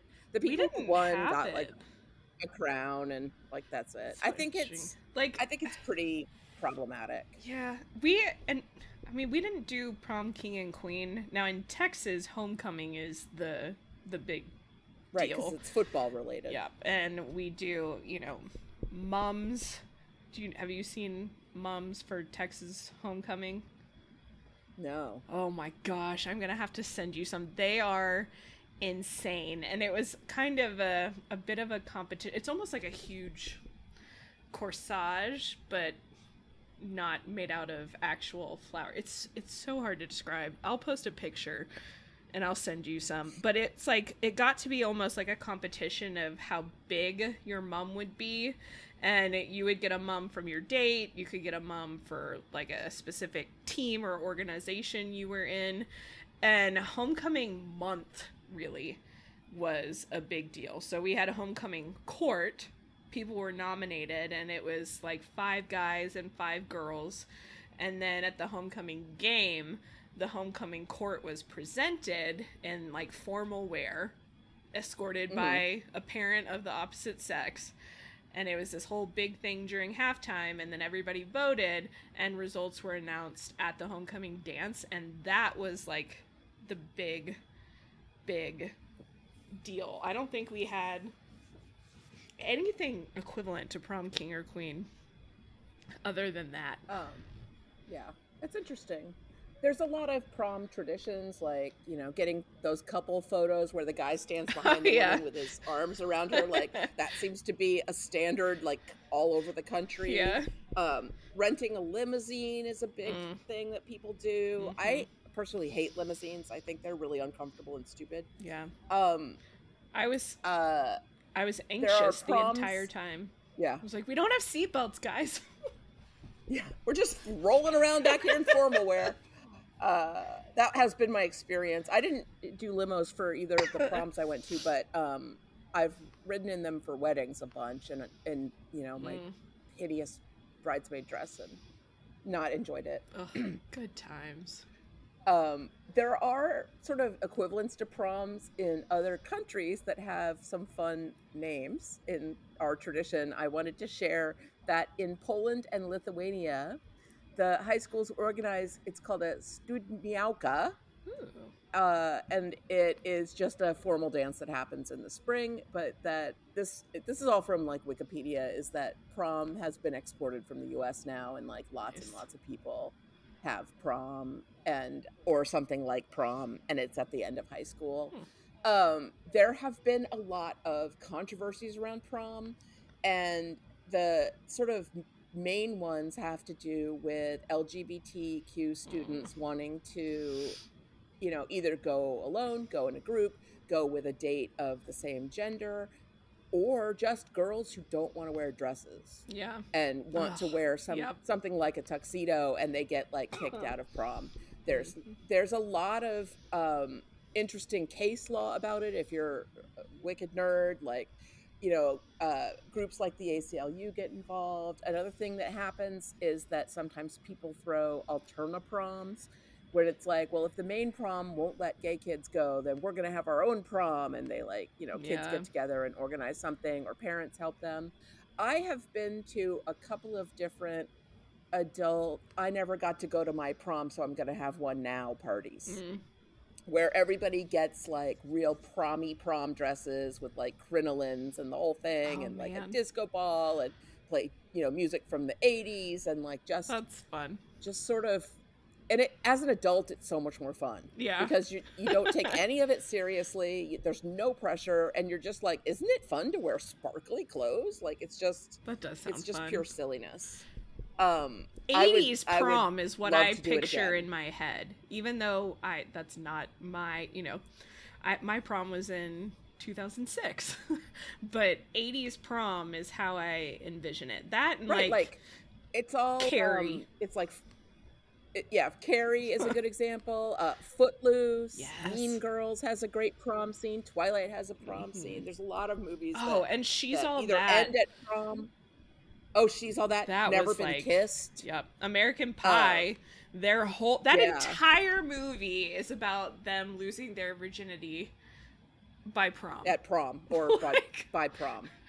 Yeah. It's ridiculous. Jeez. I also wanted to give a shout out to some of the music in the episode. So, hilariously, Celebrate by Kool and the Gang pulls the Hellhounds back from chasing Buffy, and she's like, that song sucks anyway, which is hilarious, because it was played at every event I went to in high school and college, like every wedding, every formal event, like just everybody, they always played. It's a good song, but not if you hear it like 700 times. Yeah, that's fair. There was Praise You by Fatboy Slim, a song I absolutely song. love, and that is still on my, you know, Get Energized playlist. The Good Life by Cracker, I wasn't familiar with that song, but it's pretty good. And then, oh my heart, Wild Horses by the Sundays. Yep. Which is an absolutely beautiful cover of a Rolling Stones song, which I had a huge argument with a boyfriend about one time, and he was like, no, the Sundays wrote that song. And I'm fairly certain it's the Rolling Stones. I have like personal memories that are attached to that song from college, but it was the perfect choice for Buffy and Angel's dance, and so sweet. It's just so nostalgic moving. and beautiful. Yeah. I love the voice of the singer from the Sundays. I think she's really emotive and fantastic, and she makes you actually really feel things. Way. Yeah. Oh, it's wonderful. Oh, prom. Good times. Sometimes. I think we're already sort of there, but let's talk about some of the pop culture references we saw in the show this week. There were some good ones this week. Really, really. So, first up, we have Cordelia saying to Wesley, "I bet you would look way 007 in the tux." And this is, of course, a reference to the James Bond movies. James Bond being a secret agent whose number was 007, beginning with Sean Connery in 1962's Dr. No, and continuing on to, this was the most recent at the time, Tomorrow Never Dies with Pierce Brosnan. That's really out of date. Yep. Let's see, wait. No, I gotta go. The entire Daniel Craig era. Never Dies. 1997. So that was the most recent James Bond movie. When this episode came out. When this came out. I thought, gosh, I had a giant crush on Pierce Brosnan around that time. He was so attractive. So handsome and such a good Bond. And GoldenEye on Nintendo in 64. There's a 007 game that I was obsessed with. That feels very nostalgic for this time period too. Buffy says to Giles, "We get it, miles to go before we sleep." This is a reference to the very famous Robert Frost poem, "Stopping by Woods on a Snowy Evening," of which the last line is, "Miles to go before I sleep." I love that Buffy quoted Robert Frost. That's appropriate. It's like when she said something like she makes Godot look punctual. Every now and then Buffy comes in with the literary references. It's great. Good job, Buff. I mean, she did get in a Northwestern. And then we've got Xander saying, "Or check to see who's been stocking up on Hellhound sausages." And sausages are a specific dog treat from Heinz Pet Products. I remember they had the best ads in the 90s. Yes. It was like the dog would just be like, "Sausages, sausages, sausages, sausages." So cute. It's stuck. I've had a flashback as soon as you said that. Yep. Buffy says to Angel, "I've got to stop a crazy from pulling a Carrie at the prom." Carrie is a book by Stephen King that came out in 1974 about a girl with telekinetic abilities tormented by her classmates. And she gets her revenge on them by using her abilities to destroy the prom, leaving, I didn't know this part, 440 dead and 18 missing. Yeah. It was made into a movie in 1976 and a sequel, which was not authorized by Stephen King in 99. And there's been remakes since then. Yeah. It was with Chloe Grace Moretz as Carrie. That 1999 Carrie was terrible. And I never saw either of them. Oh my! And I know it's a classic American movie. Wait, you haven't I've never seen it. The original Carrie? No, I haven't. Oh my gosh, we have to watch that. I'm coming to Boston, and we're watching that movie. It is unreal. Stephen King. I have a lot of mixed feel. Some of his books, some of the movies are real misses, but Carrie is freaking amazing. Anyway, I'll stop nerding out about Carrie, but that's on the list. So next we've got Buffy.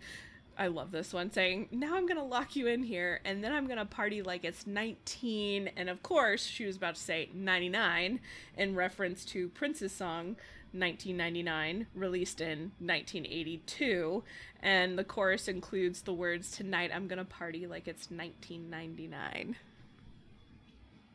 I love that song. Love it, love it, love it. Buffy says, "Devil dogs are history. Devil dogs are a snack cake. Think chocolate Twinkies, made by Drake's Cakes and distributed in the New York, New Jersey area." It's interesting. Aw, I love that. Oz saying, "I got all teared up when they played We Are Family." And We Are Family is, of course, a classic party song from 1979 by Sister Sledge. That's the other song that is played at every single wedding I've ever been to. That and Shout. It's a good song. It's just I've heard it enough. Yeah. Cupid Xander Shuffle. refers to Tucker as and I love the way he says it. Hellhound Razor. Yeah. It's a wordplay on the Hellraiser movie franchise. That's fun. And then, again, Buffy jokes that Angel gets his blood from McPlasmas, a wordplay on the McDonald's fast food company. Tucker uses some VHS tapes of some classic prom-y movies in order to train his hellhounds, including Prom Night, 1980, Pump Up the Volume, Prom Night 4, Deliver Us from Evil, 92, Pretty in Pink, 84, The Club, 94, and Carrie, 76. I've only seen 2 of those. I've seen two of them. Oh, man. Good times. Anybody out there who's a podcaster, by the way, you should watch Pump Up the Volume. Just saying. It's like pre-podcast podcasting. Interesting. And it's Christian Slater. Sold. We'll watch that. With that, we move on to this slightly different category of trivia. And note that there are 2 Buffy the Vampire Slayer action figures that are based on Buffy and Angel during the prom. So it's Buffy in that sort of lilac-y pink dress and Angel in his tux. Oh, so cute. And next, you might remember when we covered Lover's Walk, which is season 3's episode 8, we talked about a contest that was announced. And back when that episode first aired in the US, it was followed by an advertisement for the phone service 1-800-COLLECT, in which Sarah Michelle Gellar and David Boreanaz as Buffy and Angel offered viewers a prize of a walk-on part in the show.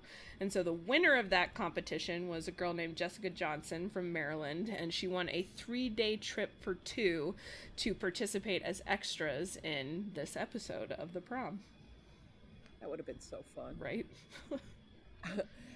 Angel dreams that he and Buffy get married in this episode of Prom, and a photo of Buffy and Angel in their wedding outfits appeared in TV Guide before the episode aired, leading to fan hysteria that the 2 would marry. Jeez. I bet that was fun. Buffy's wedding dress in the episode The Prom was designed by Vera Wang, and in real life, Sarah Michelle Gellar's wedding dress for when she married Freddie Prinze Jr. was also designed by Vera Wang, and Buffy's pink prom dress in this episode was designed by Pamela Dennis. Absolutely beautiful dress. There was a conversation cut from the episode for length where Giles says, "Fine, you're all suffering from a touch of spring madness if you ask me." And Oz says, "Mine is more space madness, but I'll feel better once I get used to the weightlessness." And Willow says to Oz, "Promise me you'll never be linear." And Oz says, "On my trout." I love that so much. Cute. Promise me you'll never be linear. Oh my god. That's perfect. It's so fantastic. I love that. They're so cute. Oh man. Next, Sarah Michelle Gellar talked to Entertainment Weekly about her personal favorite Buffy episodes, and The Prom was one of the ones she mentioned. She said, "I loved The Prom. It stood for everything Buffy was about. The fact that she so badly wanted to be part of the other kids' lives." Which is true. You definitely and that see she that. sacrifices herself, and it is very sort of a little bit of everything that makes Buffy great. Yeah. Bonita Friederici, I bet I pronounced that wrong, who played the manager of the clothes shop April Fools, Mrs. Finkel, appeared in the Buffyverse once more as Patience in the Angel episode Peace Out. We'll have to keep an eye out for her when we get there. There are so many little crossovers, which obviously, makes sense, but the amount of times it's like, that person looks really familiar. And there's a reason. Let's see. The band at the prom can be heard singing the lines "Aladdin and His Lamp," And Brad Kane, who played Tucker in The Prom, our little antagonist, was the singing voice of Aladdin in the Disney movie. He also provided the singing voice for Jonathan's rendition of Serenade in Blue in season 4's Superstar. We'll see that coming up, which is I like that episode. He is sometimes credited as Caleb Kane. Tucker's this next talented. one is amazing. Yeah. Who would have thought? He seemed like such a loser. I guess that's acting. In the scene where Angel breaks up with Buffy, Sarah Michelle Gellar has admitted that she could not stop crying, and the set was closed for 25 minutes to allow her to recover. Ugh. That is adorable. I love it. They put everything into that. Yeah, I mean, it shows in the performance that we see that there's so much emotion behind everything. It's beautiful. For sure. So we're at that point where I ask you, does it still slay? You know, I think it does. I enjoyed this episode more than I expected to on a rewatch. It's still not, one of my favorites, but that class protector moment really catapults it for me, honestly. It's just such a sweet moment. There are great funny moments here and there, and I love the beginning that we see with Xander and Anya, and that's all I'll say. Yeah. So let's go on over to the bronze and get some feedback. Bronze things. Things of bronze. We didn't get a lot of feedback, but we got a lot from the people we got feedback from. Yeah. So we'll start with Becky, who says, "Hi, ladies. So glad to have you back. Feedback on the episode. This is one of my all-time favorites. The whole episode has it all. Drama, sadness, funny, scary, and the ending melts my heart every time. Angel breaking up with Buffy was sad, though we know it was the right thing to do. It didn't make seeing it any easier. I love the whole Anya asking Xander to the prom moments. They are so adorable. Poor Cordy, sad she's fallen on tough times, but I like how this sets up her story for when she moves over to Angel. What I love most about this episode is Jonathan's speech and the award he gives Buffy. Even when brokenhearted, she does everything she can to ensure her friends are safe and they have an exciting time by risking her life to fight the bad guys. This is what Buffy is all about, and the fact that all this time her efforts have not gone unnoticed. There are a lot of good quotes in the episode, but my favorite quote is what Jonathan says to her when he gives the award. Sorry it's a long one, but worth hearing, I think. We're not good friends. Most of us never found the time to get to know you. But that doesn't mean we haven't noticed you. We don't talk about it much, but it's no secret that Sunnydale High isn't really like other high schools. A lot of weird stuff happens here. But whenever there was a problem or something creepy happened, you seemed to show up and stop it. Most of the people here have been saved by you or helped by you at one time or another. We're proud to say that the class of '99 has the lowest mortality rate of any graduating class in Sunnydale history. And we know at least part of that is because of you. So the senior class offers its thanks and gives you, this. It's from all of us, and it has written here, Buffy Summers, class protector. So and sweet. Then Becky writes, love it. Oh, yeah. That is a great moment. And she says, on to my prom story. I'll try to keep it short, but we all know I'm not great at that. We love you, Becky. She said, horrible night. I didn't get a lot of dates. I shared my story of growing up in a small town where being biracial was difficult, and I usually didn't have dates to group or couple activities.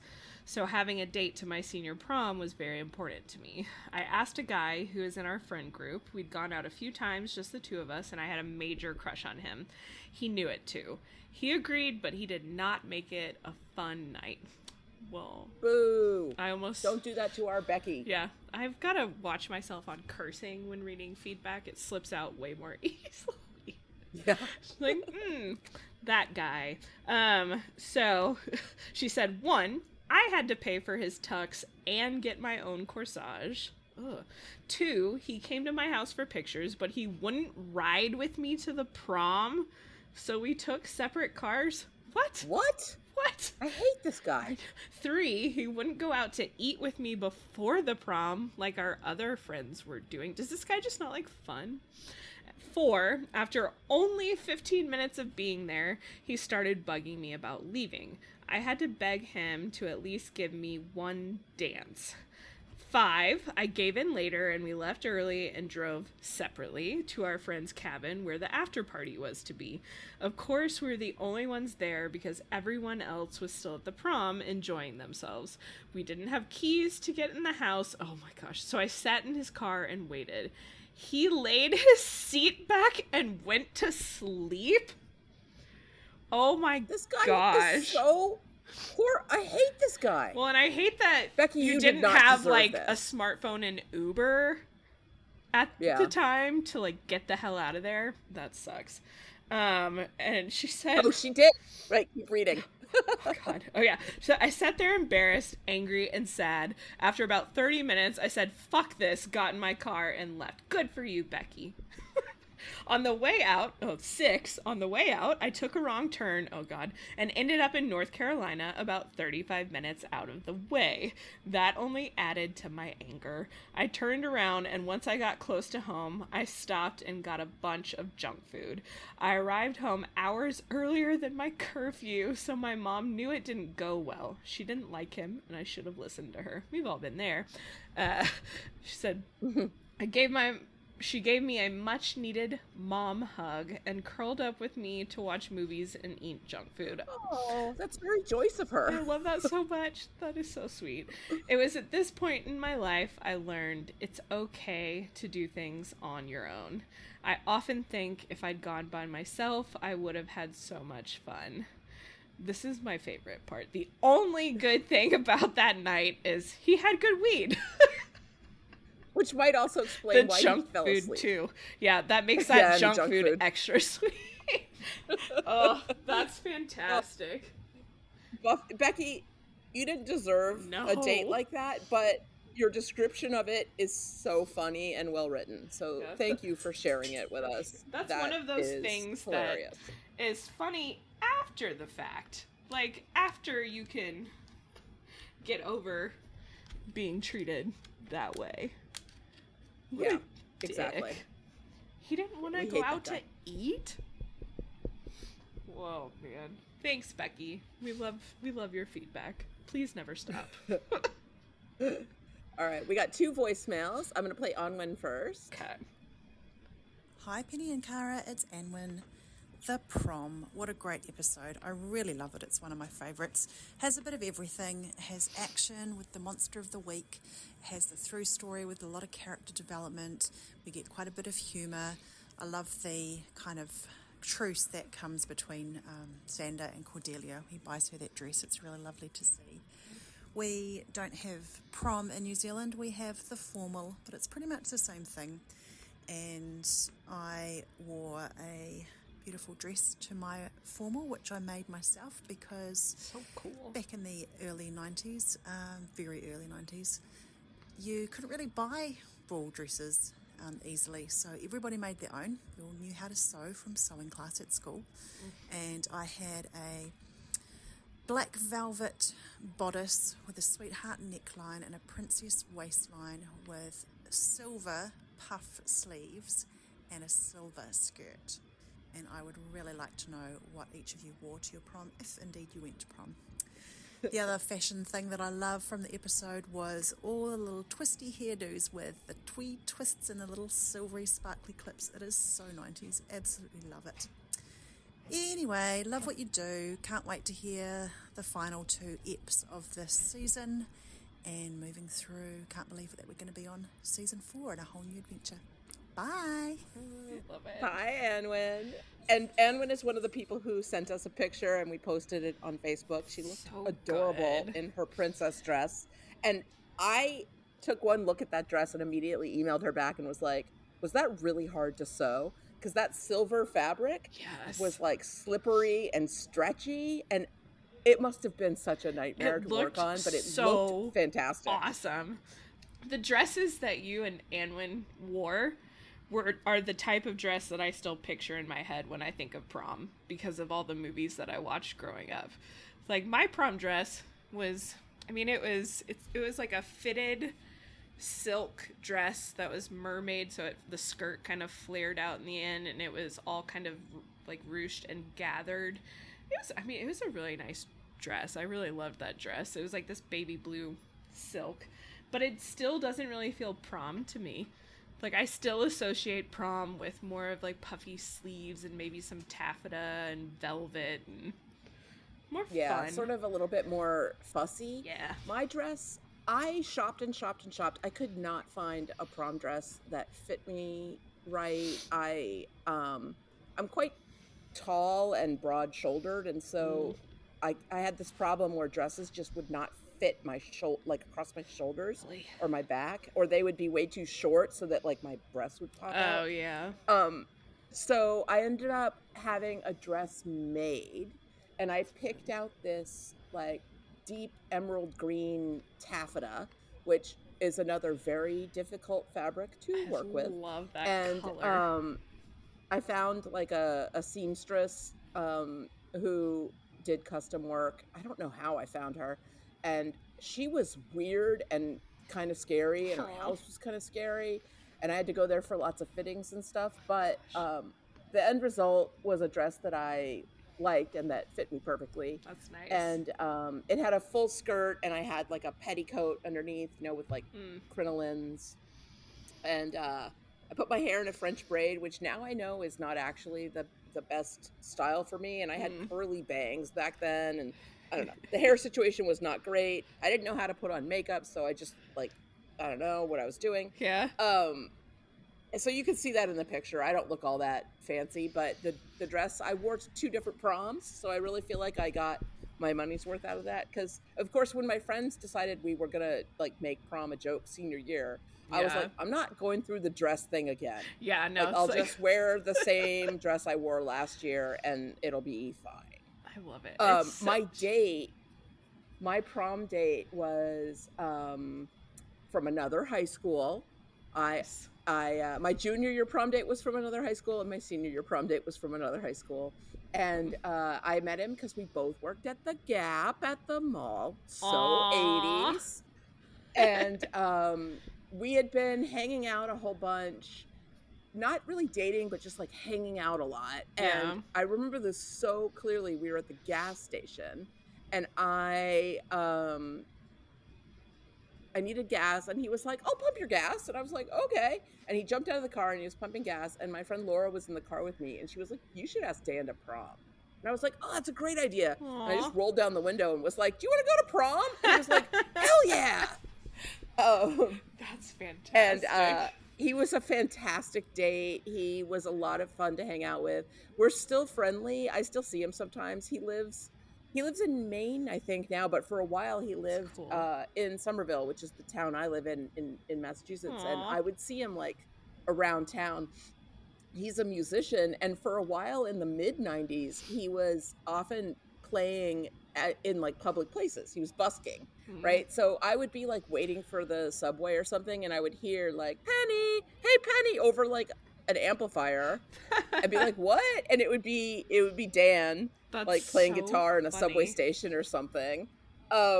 He's just the sweetest guy, and he is an incredibly talented artist and musician. That's cool. Because apparently I have always had that type. I have happy memories of him as a prom date. We never were a couple, but nice. He was just a lovely person to hang out with.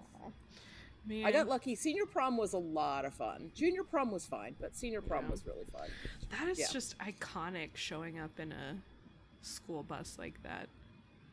That's fantastic. So a few years later, when my younger brother was going to prom, he and his friends, he was in a group that was with the younger brother of one of my friends who had been on the school bus also. And so he and this friend were like, "Oh, we have to do something better than what they did." And so they rented a U-Haul box truck to go to prom in, and they didn't really think it through. That sounds then they were miserable. In the back of the truck, there's no seats, there's no seat belts. You're just rattling around back there. I was like, I get what you guys were trying to do, but I don't think that was much of a success. The pictures from it are pretty funny because there's hilarious. like before they all got in the truck and they're all like standard looking like happy to go to prom, and then after they all look like they've been to war. They're like, oh. Oh my gosh, I cannot imagine. There was somebody so funny. Gosh, it was so like Hummer limos were the big oh yeah, we didn't have thing those. Yeah. that in during the time when I had my prom, and we had some sort. It was a nice regular limo. I don't even really remember, but somebody showed up in one of those limos with a jacuzzi in the back. God. And that was so tacky. It was awful, and they were not allowed in. Or at least two guys were already in the jacuzzi, hammered. Tried to get out. Of course they were hammered. Yeah, and go into prom in the hotel, and that did not happen. And all I remember, because Facebook had just started. When was like 2004, 2005, something like that? Yeah, around there. And then it opened up to people with .edu addresses, and I remember everybody getting accepted to college and being really excited once you got your .edu address, because then you could sign up for Facebook. Perfect. And right. Everybody at that point had either disposable cameras or digital cameras. And the very next day after prom, I remember all of us logging on to the computer at the lake house trying to see if they had uploaded pictures from that jacuzzi limo. And there were a lot, and there were some that I don't know how they stayed on Facebook. And thinking about that now, I was like, thank God that came in towards the tail end of school. Like, I am so happy that I did not have social media in middle school or the beginning of high school. It was like for 2 months, senior year of high school, it was just starting. And there's a lot of stuff that never made it on the internet. Hey, you never will. Yay. We got another voicemail. This one is from Piotr, our good friend. Yay. And it's a little long, and I didn't listen to it in advance because I want to be surprised. So here we go. This is Audible. My prom memory. Read by Piotr for the Still Slaying podcast. I went to high school in the first half of the 90s in Poland. It was quite a fancy art school, but it was free as education should be. Yes, there are arts-focused high schools in Poland. Mine was set in the mountains in a town called Zakopane. It had a slight Hogwarts vibe to it because it was in a castle-like building in the middle of a mysterious beech tree grove. And it had this musty old auditorium, plus nearly all students there were weirdos. I was quite excited having been accepted, but the high school experience deflated my excitement quite fast. The prom was just the culmination of the suck. Prom in Poland is called studniówka because it takes place 100 days before the finals, called matura, the maturity exam. 100 dni, 100 days, studniówka. I wouldn't be surprised if Polish title for this Buffy episode was something enigmatic again, like 100 days ahead, but apparently it's just graduation ball, so never mind. Yeah. Polish kids go to high school for 4 to 5 years, and when they're done, they're either 18, 19 or 20 years old. 18 years old is the legal drinking age in Poland, which I think is way better than 21 for various reasons.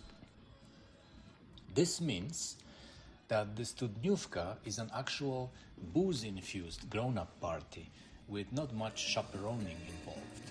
Kids bring along their plus ones, making out with them and making the single kids resentful because this is the last party before the end of school and everyone's getting busy with some randos rather than spending last precious moment with the classmates.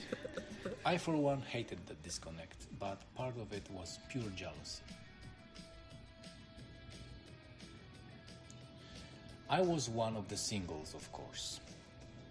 My love life in high school, let's just say there wasn't any, aside from a few crushes and birds. I could have just asked a friend, but I was in the have fun with your classmates camp. There isn't much I remember from the prom itself, aside from an embarrassing wardrobe malfunction, a clash with a tipsy skinhead, and the hangover afterwards.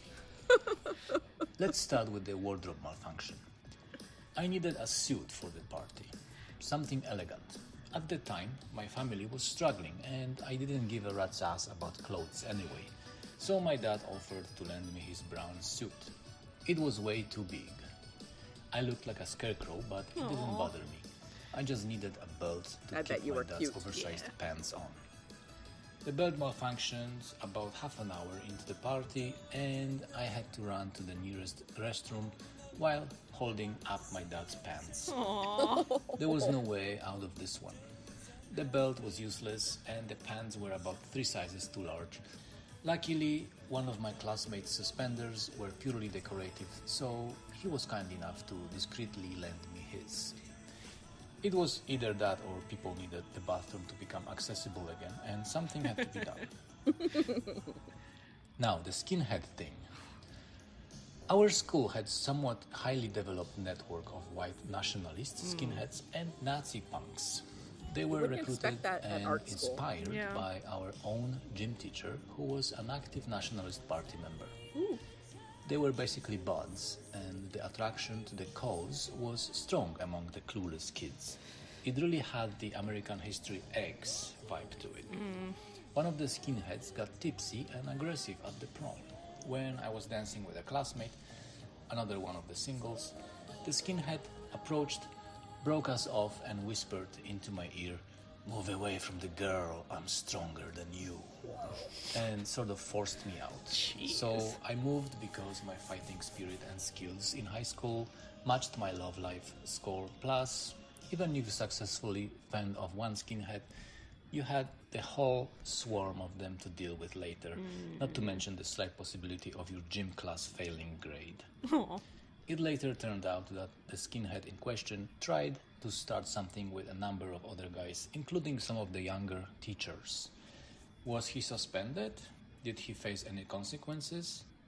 Of course not. He was in the gym teacher's clique, remember? That guy needs a throat punch. What's the word I'm looking for here? An immunity. Now, as for the hangover, nothing unusual. Headache, nausea, and light sensitivity. I still had to take a train home after having slept on someone's couch. It was about half an hour trip. So yeah, there were a few moments during my prom when I thought vicious hounds from hell would have saved the day. Only I would have trained them to go after guys with very short haircuts and combat boots, but I wouldn't train them to kill them. I would want them to maybe pee on them or vomit up a hairball on their shaved heads. Obviously, the party culminated when the gym teacher's boys took over the stereo, put on Rage Against the Machine, took off their shirts and took over the dance floor with some manly moves. Side note, Nazi punks and skinheads in Poland listened to the Rage Against the Machine for its aggressive tunes, but I think they would have stopped immediately after they understood English enough to know what the songs were about. Yeah. Anyway, I hope everyone else's prom memories were much more pleasant. Live and learn. Thanks, and keep on slaying and being on the neo-fascists. Gosh. I could not love this voicemail more. It's fantastic. It's not really a voicemail. It's audible. Production value, music. I think it's wonderful. That was one of my favorite things I've ever heard. So that was wonderful. I'm so happy. I can barely express how much I love that. It's so great. And I'm so excited for our listeners to hear it because I think we're going to get some fun feedback about it. Yeah, you couldn't see both of us sitting here either grinning or head bobbing or mouthing along. Yeah. Music. Yeah. Just enjoying the tunes. That was fantastic. Hellhounds trained to go after neo-Nazis sounds so much better than... It's such a good idea. Yep. Oh, I love it. That's crazy. That's fantastic. I love all the prom stories. That's so much fun. Yeah, it's great. I love hearing from our listeners about what their lives were like. It's wonderful because everyone is so different, but also there are these huge areas of similarity. Yep. Ugh. Yeah, it's wonderful. I love and, it. you know, people who are not in the US, and if you didn't have Prom, I would also love to hear just sort of your impression of what American Prom is like what you've seen in, you know, TV shows and movies, and what you thought about that when you were a kid. I'd love to hear that stuff. Oh, that would be fun. All right. That's the end of the main section of the podcast. As you know, if you want to, you can stay tuned for the Watcher's Diaries and hear all the spoilery stuff. And if you would like to join the conversation, you can find all our contact information at podcastica.com. We also put it in the show notes for every episode. So it's, you know, wherever you're getting your podcast, you should be able to read that information. Yeah. And you too can produce a voicemail with music cues and stuff if you want to, or you could just send in a simple message or write to us or answer us on Facebook, however you want to send in feedback. We love hearing from you guys.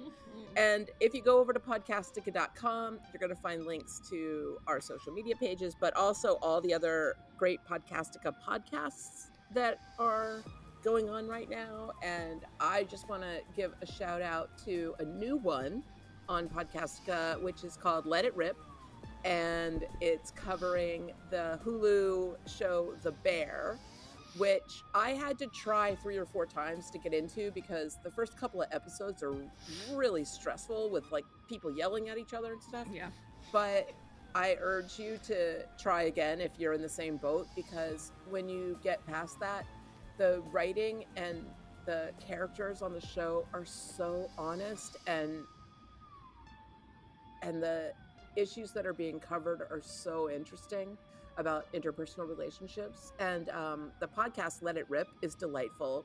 It's hosted by Lucy and Peter. Lucy, who is one of the hosts of the Cast of Us, and Peter is her partner, and they have a really lovely chemistry together, and they do a cooking segment, which is really fun. Okay, well, now I need to push through The Bear. That sounds wonderful. I watched the first episode, and my anxiety said nope. So yeah, that's the experience I had as well. But when I went back to it, it turned out to be worth it. Yeah, maybe. And also House of the Dragon right now, the podcast coverage is fantastic. They go into it's so hard to keep track of all the characters on that show, all their names and the different dragons and how old the dragons are and how big they are and who rides which dragon. And the podcast, just like, they go through all that stuff. They keep track of it for you. And their conversation about what goes on the show always makes me realize things I didn't realize, enjoy things about the show I didn't even notice before. It's good fun. I feel like Podcastica's Game of Thrones coverage in general has always been utterly outstanding. It's, it actually enhances your viewing and understanding of the show, and House of the Dragon is no different. I don't think I could ever pick up on some of the things that they pick up on. Like, it's so impressive how detailed the coverage is. I've only watched the first 3 episodes of the season and listened to the first 3 episodes, and I might need to do a rewatch because I keep seeing people posting things about the 4th one and having to scroll by really quickly, but I need more background info. I've been going down the rabbit hole listening to Rima and Pake's coverage of Sweet Tooth season 3 over on Strange Indeed. So good. It's so great, and I love Sweet Tooth. Is such a interesting show. It's making me want to go back and try to get into the comic and explore that a little bit. But Rima and Pake do a fantastic job, always covering anything, but their coverage of Sweet Tooth, especially this season, for some reason, I'm just really loving. I loved it before, but it's just. It's a great one. Yeah. I have to agree with you on that. And then I have to mention Welcome to the Apocalypse. It's they finished their first season. There's 10 episodes, so you can go back and binge it if you want to. It's not like any other podcast that Podcastica does. It's a comedy improv narrative. It's just fun. And it's extremely silly. It's so silly. So I just think if you like silliness, you should check it out, and you might hear a familiar voice. For sure. A couple, if you've been listening to all of our episodes. Oh man, that is a fun one. And of course, if you like what we do here, please give us a 5-star rating and a review, a like, a follow, and subscribe. We always appreciate it. And next time, tune in, because we'll be covering season 3, episode 21, Graduation Day, part 1. And as we talked about earlier, in honor of the episode, we will be sharing some of our own graduation photos, along with some of the graduation photos from our previous guest hosts. So please feel free to send in yours as well, and let us know if we can share. Thanks, everyone, and... why do I even buy tickets for these things? Once again, the Hellmouth puts the special in special occasion. Ugh, Oz. All right. I love him. All right, that is the end of the non-spoiler section. And if you want to avoid spoilers, now is the time for you to stop listening. Shoo. Okay. Those people should be gone now. Now we can talk about spoilers. Oh, man. It's too bad we can't sneak a look at the Watcher Diaries. I'm sure it's full of fun facts to know and tell. Yeah, that's too bad. That stuff is private. Also, Giles keeps them in his office, in his personal files. Most importantly, it would be wrong. And one thing that I was thinking about was how mean Buffy was to Angel with the heart comment, and then how in the next episode she says something else really mean to him too. Yeah. When they bump into each other right before Faith shoots him with the arrow, Ugh. she's like, and he's like, "Is that what you think of me?" And she's sort of like, "It's so hard to talk to you. Yeah. Like, I'm so hurt."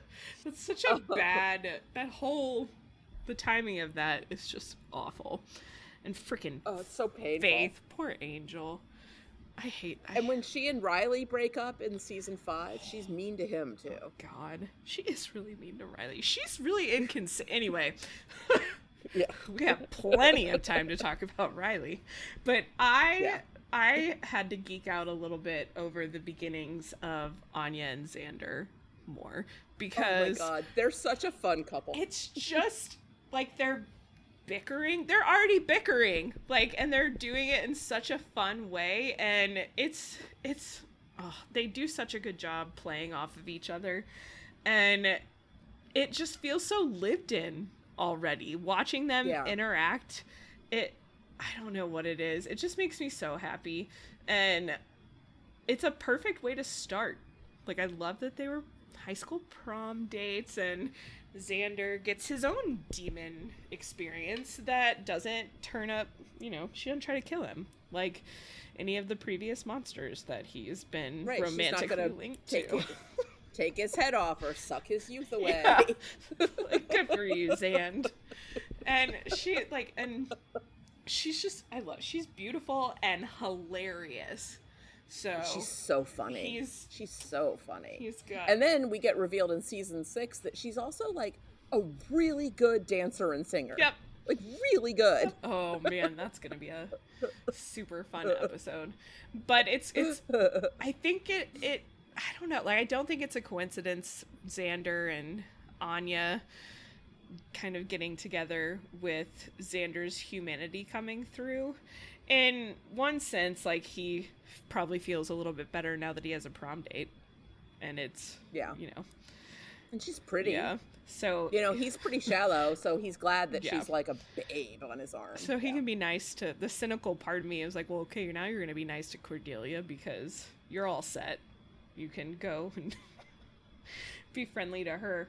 But the beginning of their relationship just makes me smile. I really love Xander and Anya as a couple. They're, and they're not perfect either. You see them go through plenty of issues, but... Oh, they fight and bicker, and it's ups and downs, but it's so worth being there for the ride because it's usually hilarious. So good. And she and Giles' relationship ultimately is one of my favorites, too.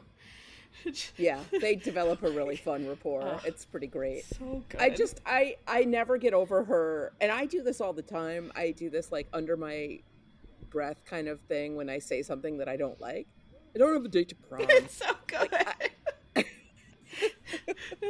The way she delivers it is spectacular. You can 100% understand why after she had her, you know, her guest appearance, they were like, oh, maybe we should keep bringing this girl back. Good. Like, she's pretty fun. fantastic. I know in the DVD extras they talk about how around this time they had decided that Cordelia was going to be on Angel, and so they needed someone to fill the sort of hole left by Cordelia in the group. So they needed someone to be like a little bit of comic relief, to be a love interest for Xander, and also to be kind of sharp-tongued. Oh, yeah. And a truth teller. Oh, yeah. And Anya is all those things. And it's great because she's not, you know, her character is not just some imitation of Cordelia.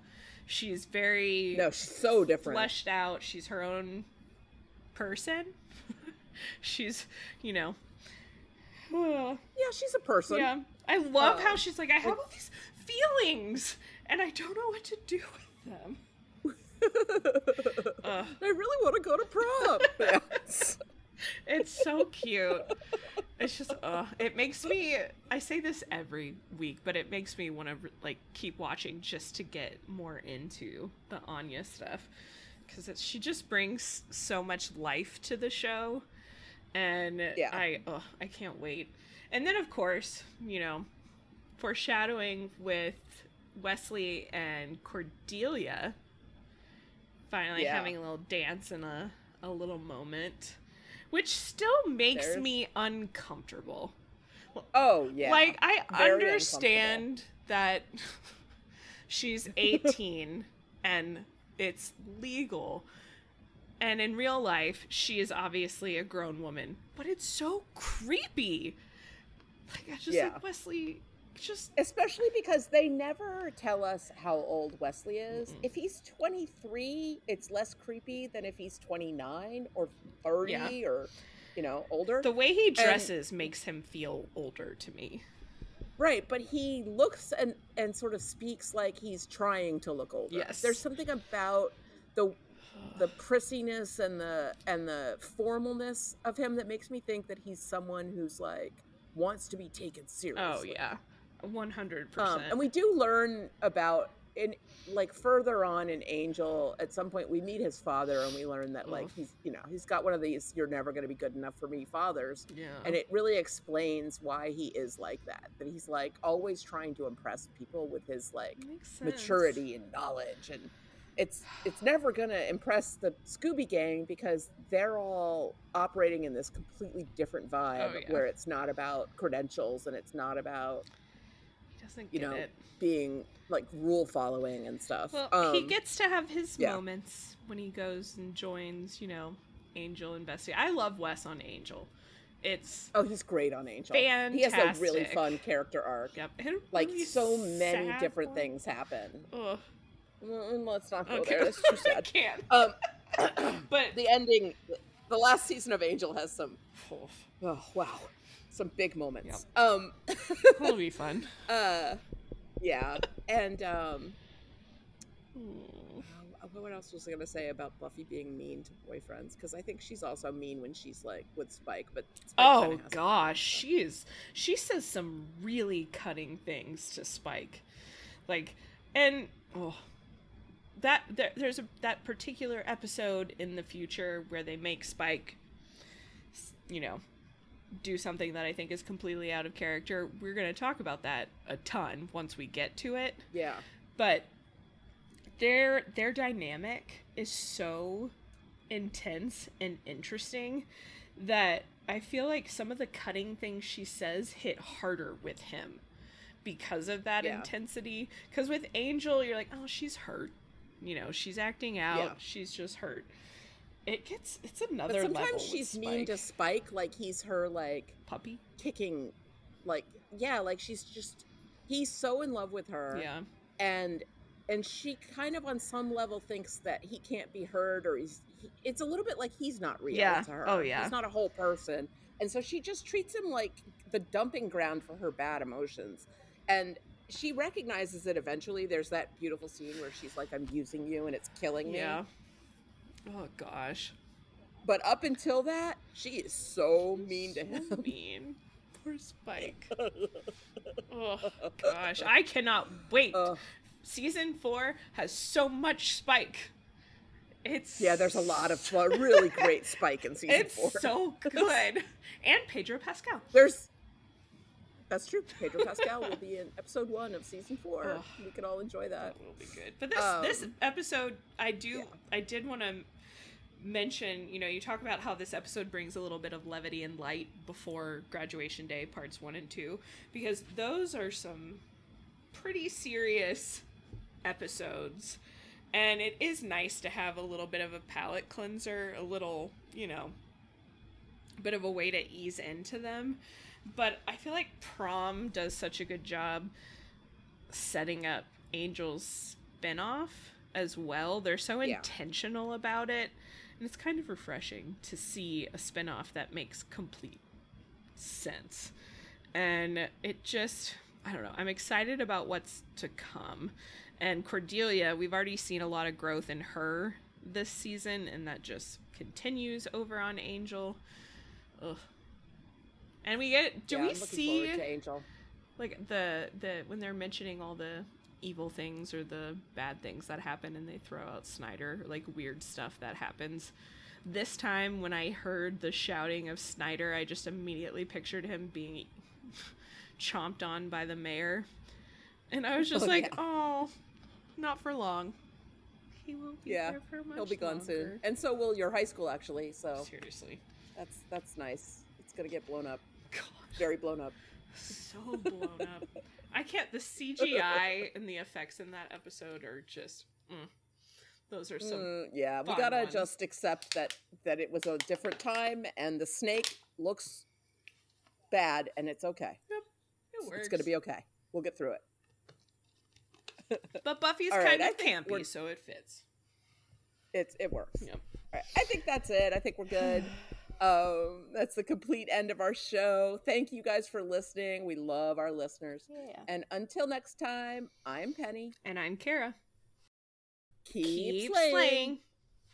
Sausages. Dogs in search of the ideal snack. Sausages. What is that special treat? Sausages. We know they love to snitch a snack. We know they love to sneak a sausage, so... Sausages. That's it. Sausage-style snacks. Sausages. Made with meat, a hearty taste, a healthy chew, and voila, the ideal snack. Sausages. But what will we call them? Sausages. Doggy snacks? Sausages. Little saucies? Sausages. Sausages. New kennel ration, sausages? Scrumptious sausage-style snacks for dogs.